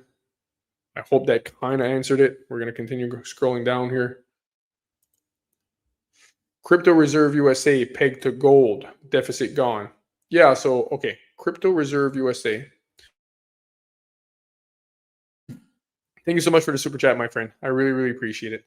Crypto Reserve USA, pegged to gold, deficit gone. Yeah, so that's the thing. Like, again, is it becomes the ESDR, gets repriced to $1,000. They, because all the majority of the countries are owners of the IMF, therefore they get, a huge amount of money indirectly because they're all owners of the ESDR. And so they wipe out the debt with that, or is it just a certain amount of XRP that's already allocated for different central banks or treasuries, and so they peg it to gold. Again, like, to me, because that's what I always say, like, this is this is not only a global liquidity crisis, this is a global debt crisis. But that's why I feel there's a very good chance they're going to use XRP to wipe out global debt, or at least wipe out a portion of global debt. Now the issue is, do they do they sorry, what was I going to say here? What the heck was I going to say? Yeah. So is it done through the IMF? Now the IMF literally is going. All the governments around the world are going to owe the money to the IMF, because the IMF is a lender of last resort. So is it done through the ESDR? But it's technically the IMF. So therefore, they crank the price, and it's technically the SDR that's being lent out or being used to pay out all these debts. But all the nations now owe the debt to the IMF, or I don't know, but it's not only a global liquidity crisis, it's a global debt crisis. So I see XRP being used there somehow to possibly wipe out debt. But when you increase liquidity, you also help everything else. When you speed up, you help global liquidity. You're automatically, central banks don't have to print as much money, so it really helps with inflation. It helps to stimulate growth naturally, like crazy, crazy, crazy. So it's going to be a good thing for that as well. It's going to be a very good thing once you introduce on-demand liquidity, serving as a global liquidity layer. That's going to help a lot. Sorry, just looking at my community. More screenshots for you if you want. You could ask if anyone else is seeing. Yeah, I guess there's ads being run on YouTube. I had put the ads to very, very low. But I think it's normal if you saw 4 ads for 4 or 5 seconds. Jesse's girl, I appreciate it. 4 or 5 ads in, because I've been streaming for almost an hour and 40 minutes. So I think YouTube is being reasonable there. It's just 1 ad every 140 minutes divided by 4. No, sorry, it's 100 minutes. So 1 every 25 minutes. Yeah, that's pretty decent. They're only running 1 ad every 25 minutes, and it gives you the option to X out the ad. So I appreciate this, girl. Thank you so much for watching out for me. Let me know if I'm wrong there. Let me know if that's correct. Just 1 sec. So thanks again for the super chat, Brent. Appreciate it. Appreciate it so much, my friend. Hopefully that kind of answered your question. Thank you so much, Elon Muff. I really appreciate it. Appreciate super chat. Those EO shows us the U.S. government is actively preparing the financial system for regulated digital integration, not fighting against it. 100%, 100%, my friend. It's been planned for many years. Okay, the whole lawsuit was all theater, in my opinion. Okay, blockchain technology, distributed ledger technology was built for the banks, by the banks, for the banks to a certain degree. It's been planned for many years, this tokenization age that we're moving into, because of all the advantages it gives to corporations and banks and governments, so on. Okay, blockchain technology is extremely powerful.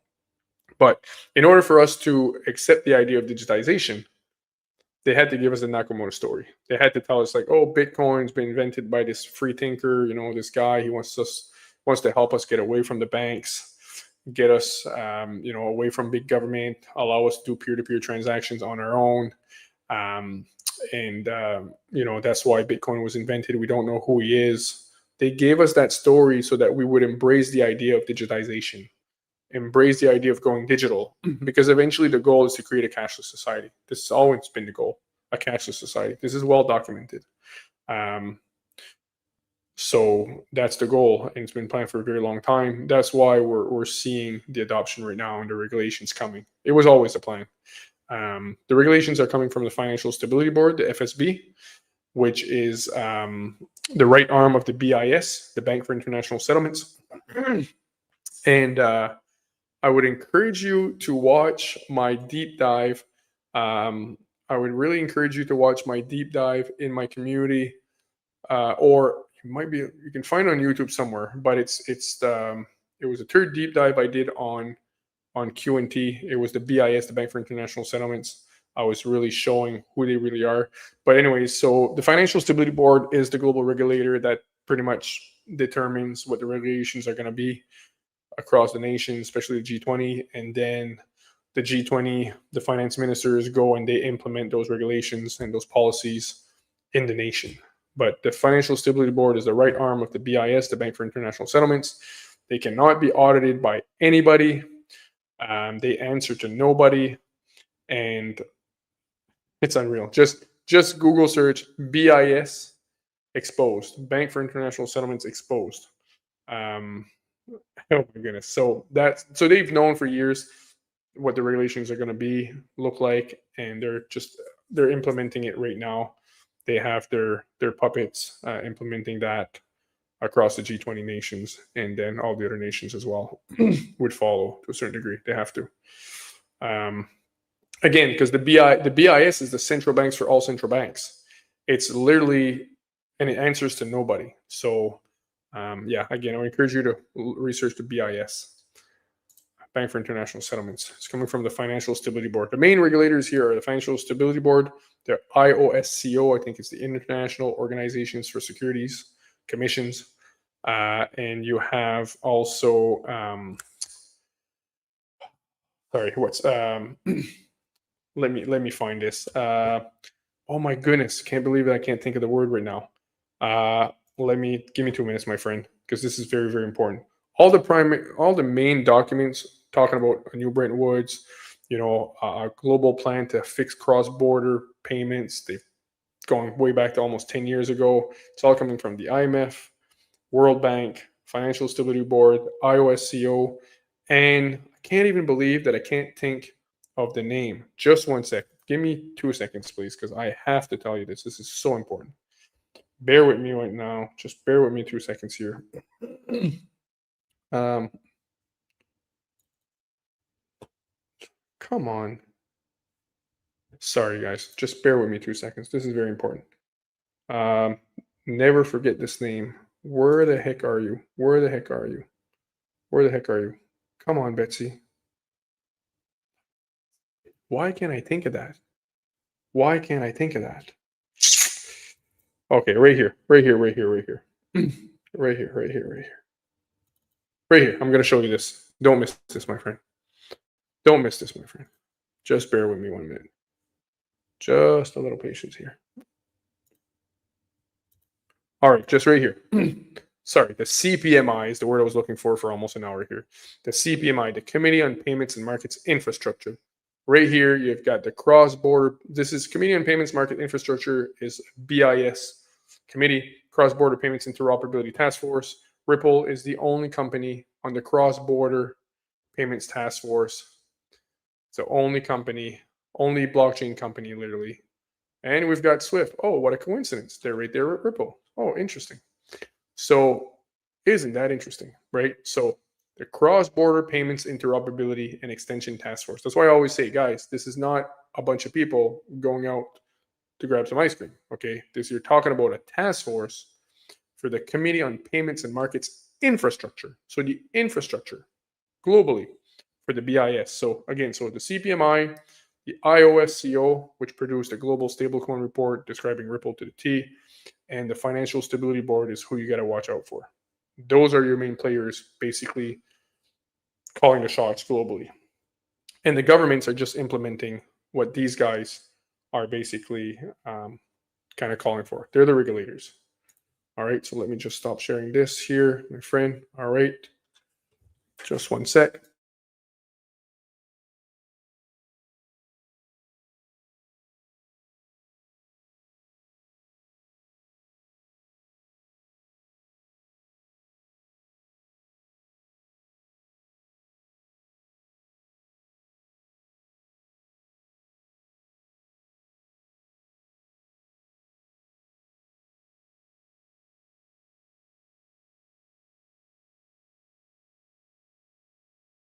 Sorry, I'm muted. Oh my goodness, so sorry. How long was I muted here? How long was I muted? So sorry, my friends. Oh my goodness. BIS Bowl integrated shit. Nice. So I don't know if I was muted when I said that. I was just giving a shout out. Thank you so much, Elon Musk. Again, I was just saying, man, was I muted the whole time? Oh my goodness, I'm really sorry if I was muted the whole time. I do apologize. I do apologize.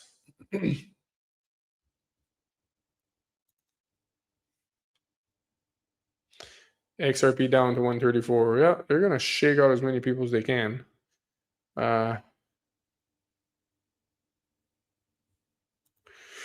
This is the only time in history they can get away with doing the deficit reversal. Period. Yeah, it's now or never. It's now or never. First stage, 1000 XRP pays off half the debt. Second stage, 5000 XRP pays the rest and has leftovers. Puts the US as the crypto capital of the world. I'll take it. Honestly, oh my goodness, 5000 XRP. 5000 XRP, we have different problems. And good problems. Very good problems. Very, very, very good problems. There's a lot of people, a lot of poor people that are not going to starve anymore if XRP goes to 5,000. Because I'm telling you, the amount of orphanages and the amount of people we can help, oof, like it's just 5,000 XRP. It's not only for me though. Trust me, it's unbelievable. People are starving. Anyway, sorry, I went on a little rant there, but if XRP goes to $5,000, I have plans, and it's not the Lambos and necessarily nothing wrong with that at all. But I'm not gonna have 10 Lambos, one every color. Although at a 5,000 XRP, could easily afford it. Ripple is clearly is the federal government. Absolutely. Like, you think that's what I explained in one of my deep dives. I said, listen, guys, I said that many times. Shout out to Maximus Crypto. We've talked a lot about this. Love that guy. I said that a lot on the collabs with him as well, and many collabs. Anytime I had an interview, anytime I had a chance, I tell them, I said, listen, Ripple would not be able to do even 1% of what it's doing if this was not a government operation.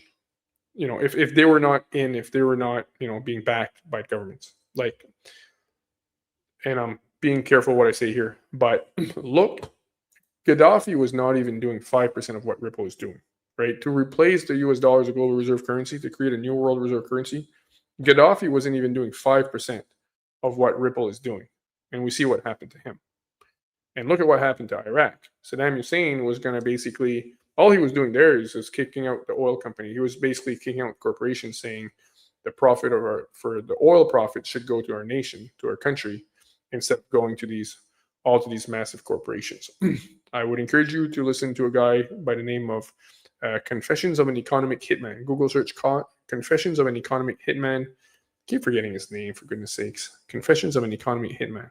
Anyways, Gaddafi and Saddam Hussein weren't even doing 0.01% of what Ripple is doing. You know, Gaddafi not even 1%. And we see what happened to them. So, you know, Ripple can't do what they're doing, create a new world reserve currency. A private company, a small new private company, creating a new world reserve currency and nobody's stopping them.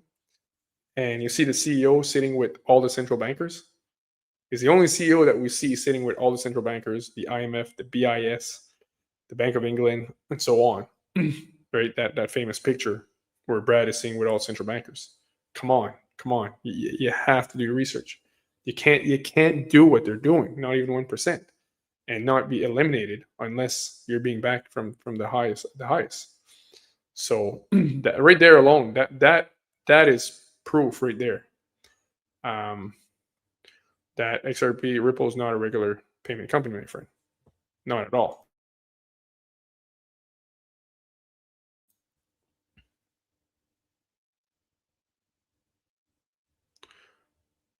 Nice. 5,000 is just a start. Let me know, guys, what you think. Would you be okay with a 5,000 XRP? Let me know. Is that good enough for you, or do you want higher? 5,000 XRP. Nice. 5,000 is just a start. Listen, I hope you're right, man. I absolutely hope you're right. I don't know how quick and how long it will take, but I hope you're right.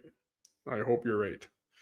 And I think, like I said, potential is insane because you're capturing the value of an internet here. This is not a regular payment company or a regular corporation, my friend. Then my buddy's Quant. Love Quant. Yes. Love me some Quant. Love me some Quant. Amen.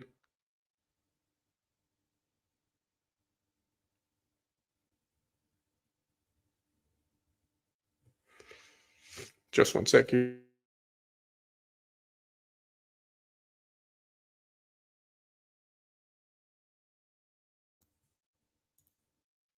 Hitler was trying to create a gold currency as well. Yeah, I didn't know that, but don't even get me started on that.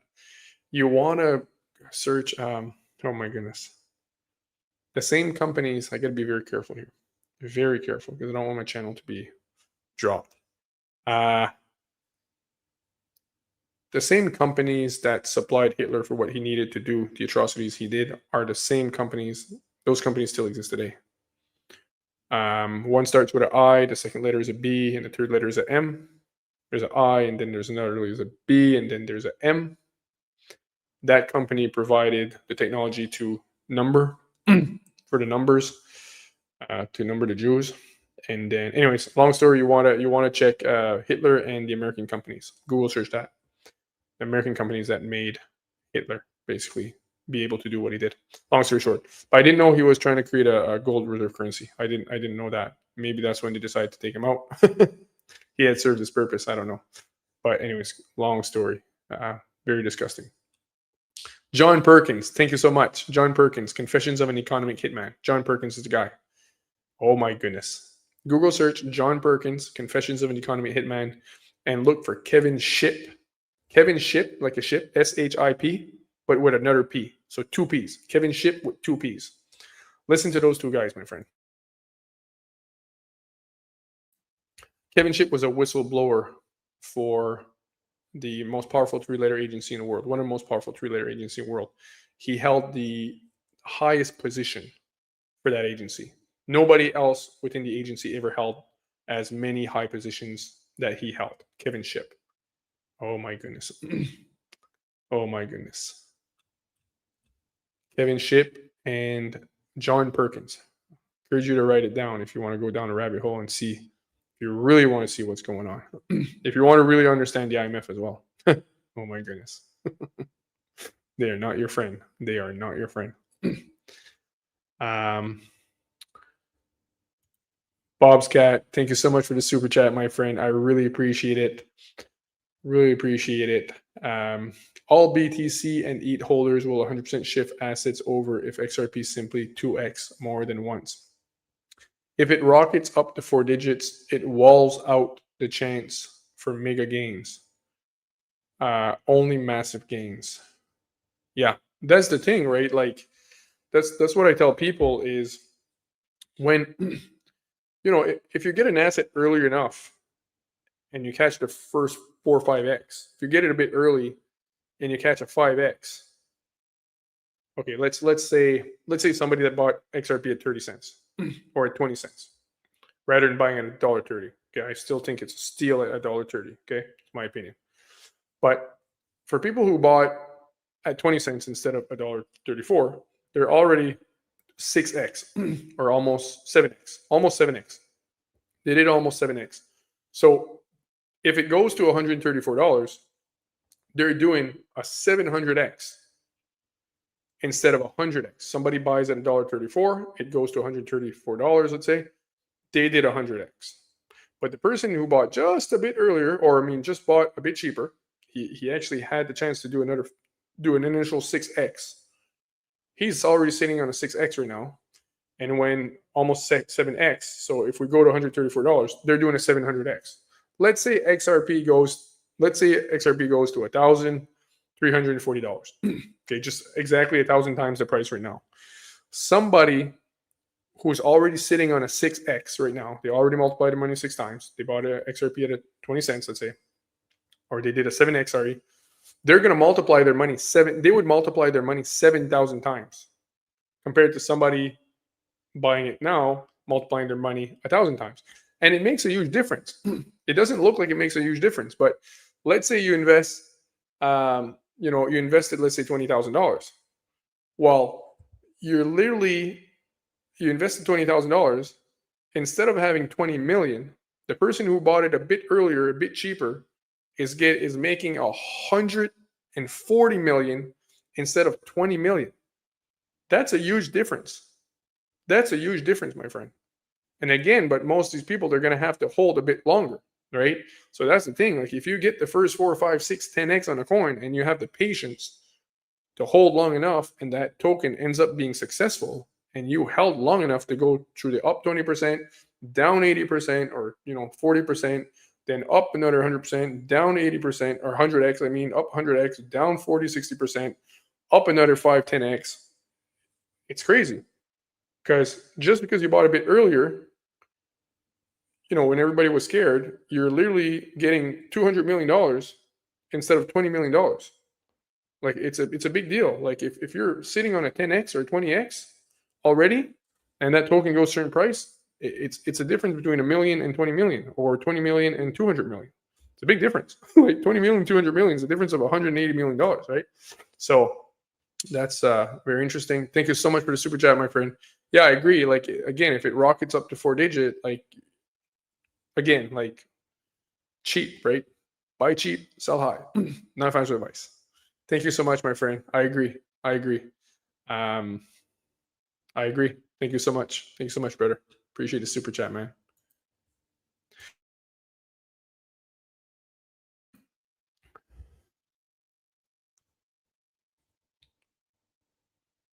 Oh my goodness, sorry, Justice Girl. I just saw your thing now. So, any news or development? Any news or development on Ondo? Development that may have caused you to decide to sell Ondo? No, no, no, no.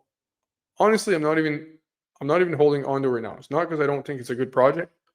It's just because I'm extremely bullish on QNT, but Ondo, Stronghold, like there's many amazing projects, but there's some of these amazing projects I'm just not holding because what happened over the years, as much as I kept researching QNT, I kept moving into QNT more and more.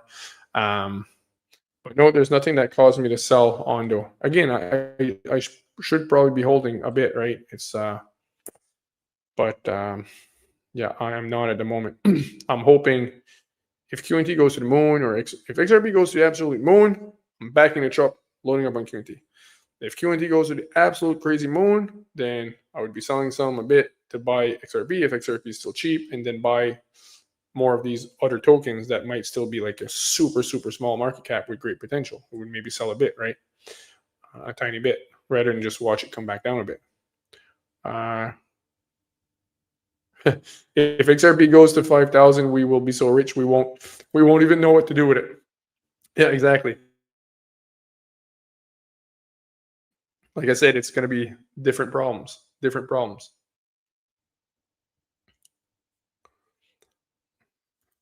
The Jews funded both sides of the war. Yeah. So the thing people don't realize is, my understanding is, central banks, they fund both sides of the conflict.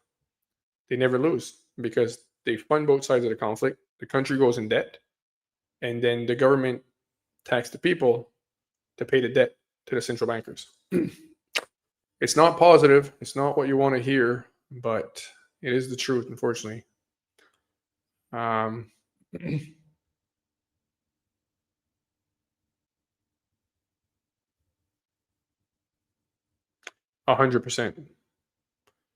XRP rocks. Oh, my back's starting to hurt, but sorry, just one sec here. Sadly, all indications point out to the UBI incoming, hence the heavy push of AI during COVID. Yeah. I got to be careful even to say the word.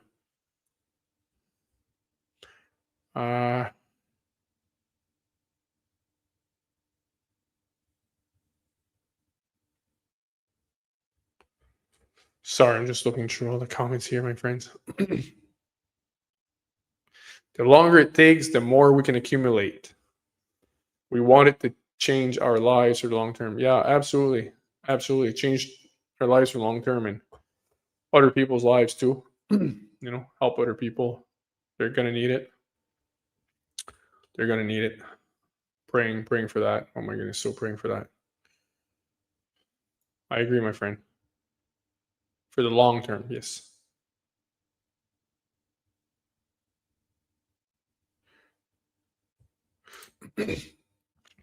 Welt. 5993 says, we're breeding history. They will talk about the great digital monetary shift for the next 1,000 years in history books. Yeah, 100%. If we still have history books, they don't want us to know the real history. They're starting to try to suppress history as much as they can. The real history, anyways. I agree. It's crazy. I'm just trying to go through this. My friend, I am a rich mindset is buy, borrow, and die. Buy, borrow, and die. Rich mindset is buy, borrow, and die. Nice. On-door XLM. Oof. Can't tell you. On-door XLM. I'm not sure, my friend.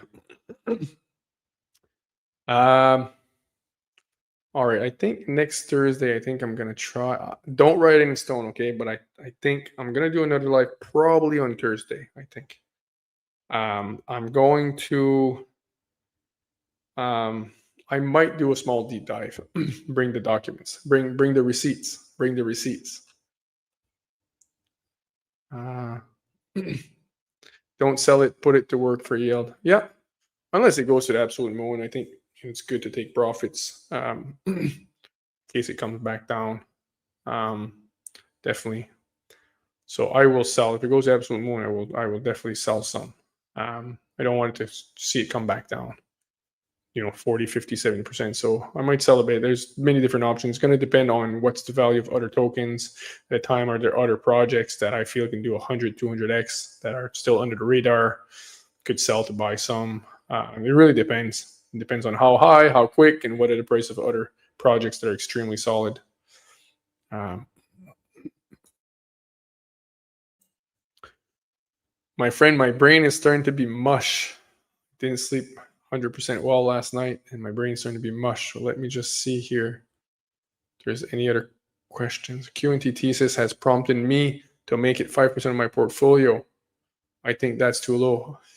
The Quant thesis has prompted me to make it 5% of my crypto portfolio. I think that's too low. Not financial advice, but for me, I'm not saying this for you, but for me, 5% in Quant is way, way too low. Way, way, way too low. For me. Can't tell you what to do. Check out my Quant deep dives, though, as soon as you can.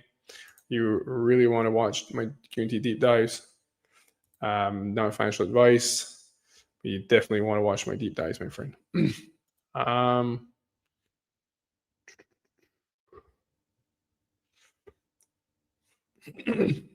All right. What do you think of Chainlink? So Chainlink's an oracle, right? This is a long answer here. Try to make it short. Chainlink is a very good project. The only thing I don't like is sometimes some members, and that happens in every community, okay, guys. But sometimes they try to make it happen like Chainlink is replacing XRP. It's not replacing XRP. Chainlink is an oracle. It's the bigger one, bigger market cap, the most popular one.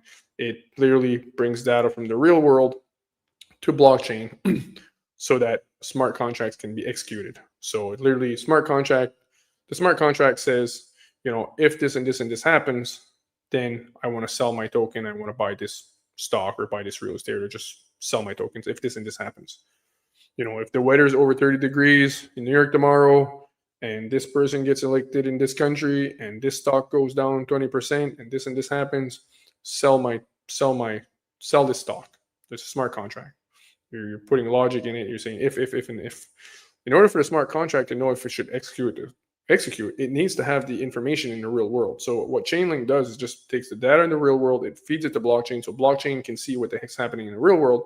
So blockchain will know, the smart contract will know if it should execute or not.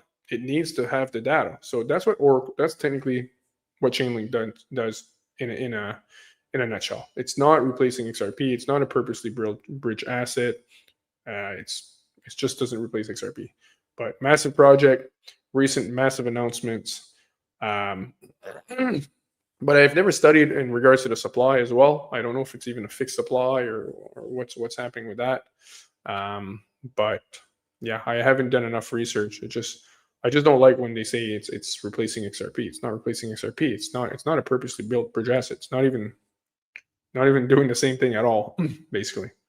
Um, so see the oh, thank you so much. Thank you for super chat, my friend. I will. What's the question? What's the question? Okay. Thank you so much for the super chat. I really appreciate it. JPXRP. Nice. Now I gotta go and find your question. You said you left a question before. Where's the question, my friend? Right here. Just one sec.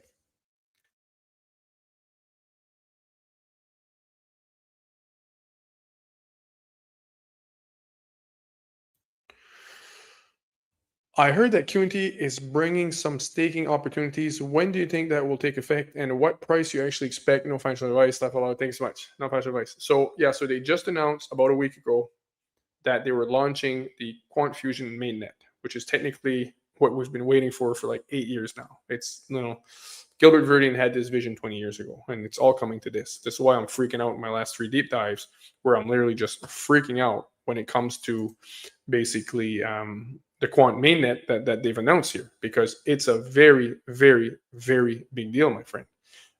Sorry, just one second. Let me hide that. Where is that comment? Where did this comment go? What the heck is going on? Sorry, let me hide that. That popped up. Hide. Put it like this. Where's that comment again?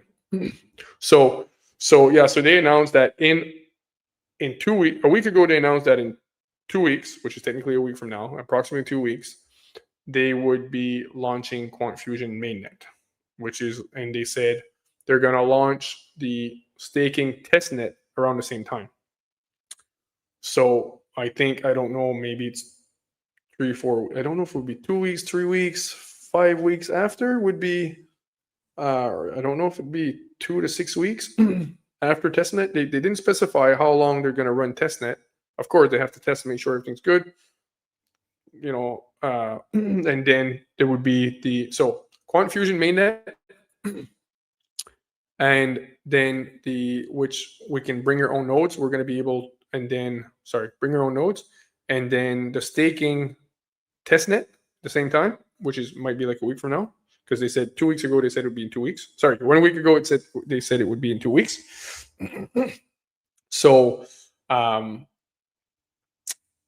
testnet in around a week, staking testnet. So maybe 4 weeks, maybe 2, 3, 4, 5, 6 weeks after. I'm not sure. Staking would come, hopefully.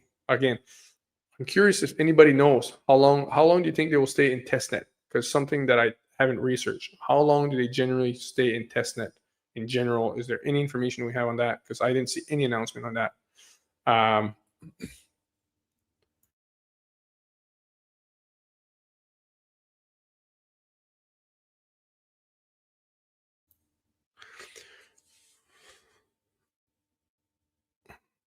What's going on here? What I can't figure out is why.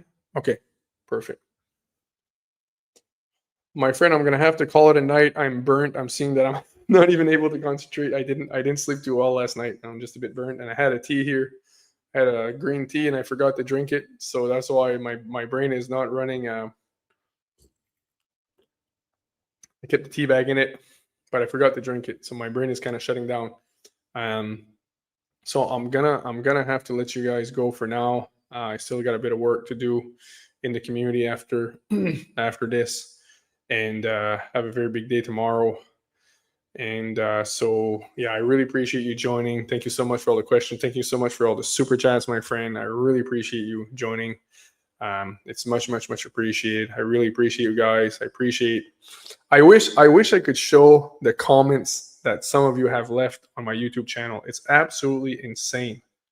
Like, it's unbelievable. I wish I could show them. I mean, those comments are what keeps me going. You can't even imagine. So let me know, guys. Well, actually, don't know time now, but the comments that you guys have left me, the compliments, is absolutely insane. Like, some guy the other day says Jesse is crack. I was like, is that a good thing or a bad thing? Some guy said I thought I had an AI chip in my brain. I get the best compliments, and so I appreciate insane compliments. I wish I could show them. So I really appreciate all the love, guys, that you guys have shown me. Over all this time. I started my channel about a year ago. I appreciate you sharing my content. All the love, the crazy support. Really appreciate it. You guys are just unbelievable. You guys are so kind. I'm getting very, very little hate, almost no hate. I don't know why. Usually there's always haters. I, I I get a tiny bit, tiny bit, but it doesn't even phase me because of the compliments and the kind words that you guys are saying. Those the haters just brush right off. But I know I'm not perfect by any means, and so thank you so much again. Thank you so much for the love, guys. Thank you for all the amazing comments. Thank you for joining me today. I think I'm going to be doing one on Thursday. I think I will try to publish it a while before now. I keep forgetting to put them in, so I'll try to publish it so that you can see it on YouTube well in advance, so more people will know. Because I keep just going live without even posting it first. And so thank you so much. Thank you later, homie. Okay, next time, no worries. Thank you so much. Sorry. Okay, next time, no worries. Did you have a question, my friend? Did you have another question? Let me know. I'll answer it right now. I didn't see it. Yeah, I answered your question about Q&T. Thank you for. Oh, sorry. Did he ask you another question? Sorry. No, I don't see your question. Sorry if I missed it. I don't see it.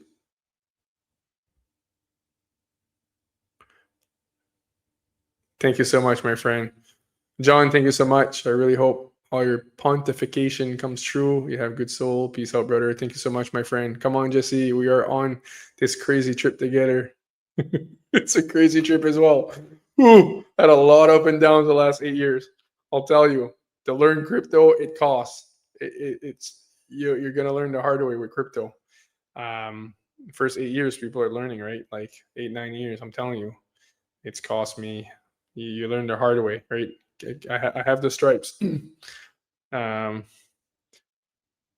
Thank you so much. Thank you so much for sure, Elon. Thank you. Have a good one, Jesse. Appreciate you. Your deep dives. Thank you so much, my friend. I really appreciate it. Like I said, the next one, I think I might do a deep dive. I'm going to try to dig up some stuff for you guys. So much stuff. Thank you. Thank you, guys. I love you guys. Thank you so much. Thanks so much. Wishing you a great day, great night, great evening, wherever you are. God bless you all so much. Thank you. Thank you. Thank you. Thank you. Thank you. Thank you. Love you guys. See you in the next one. Thank you so much, my friend. See you in the next one. Bye-bye.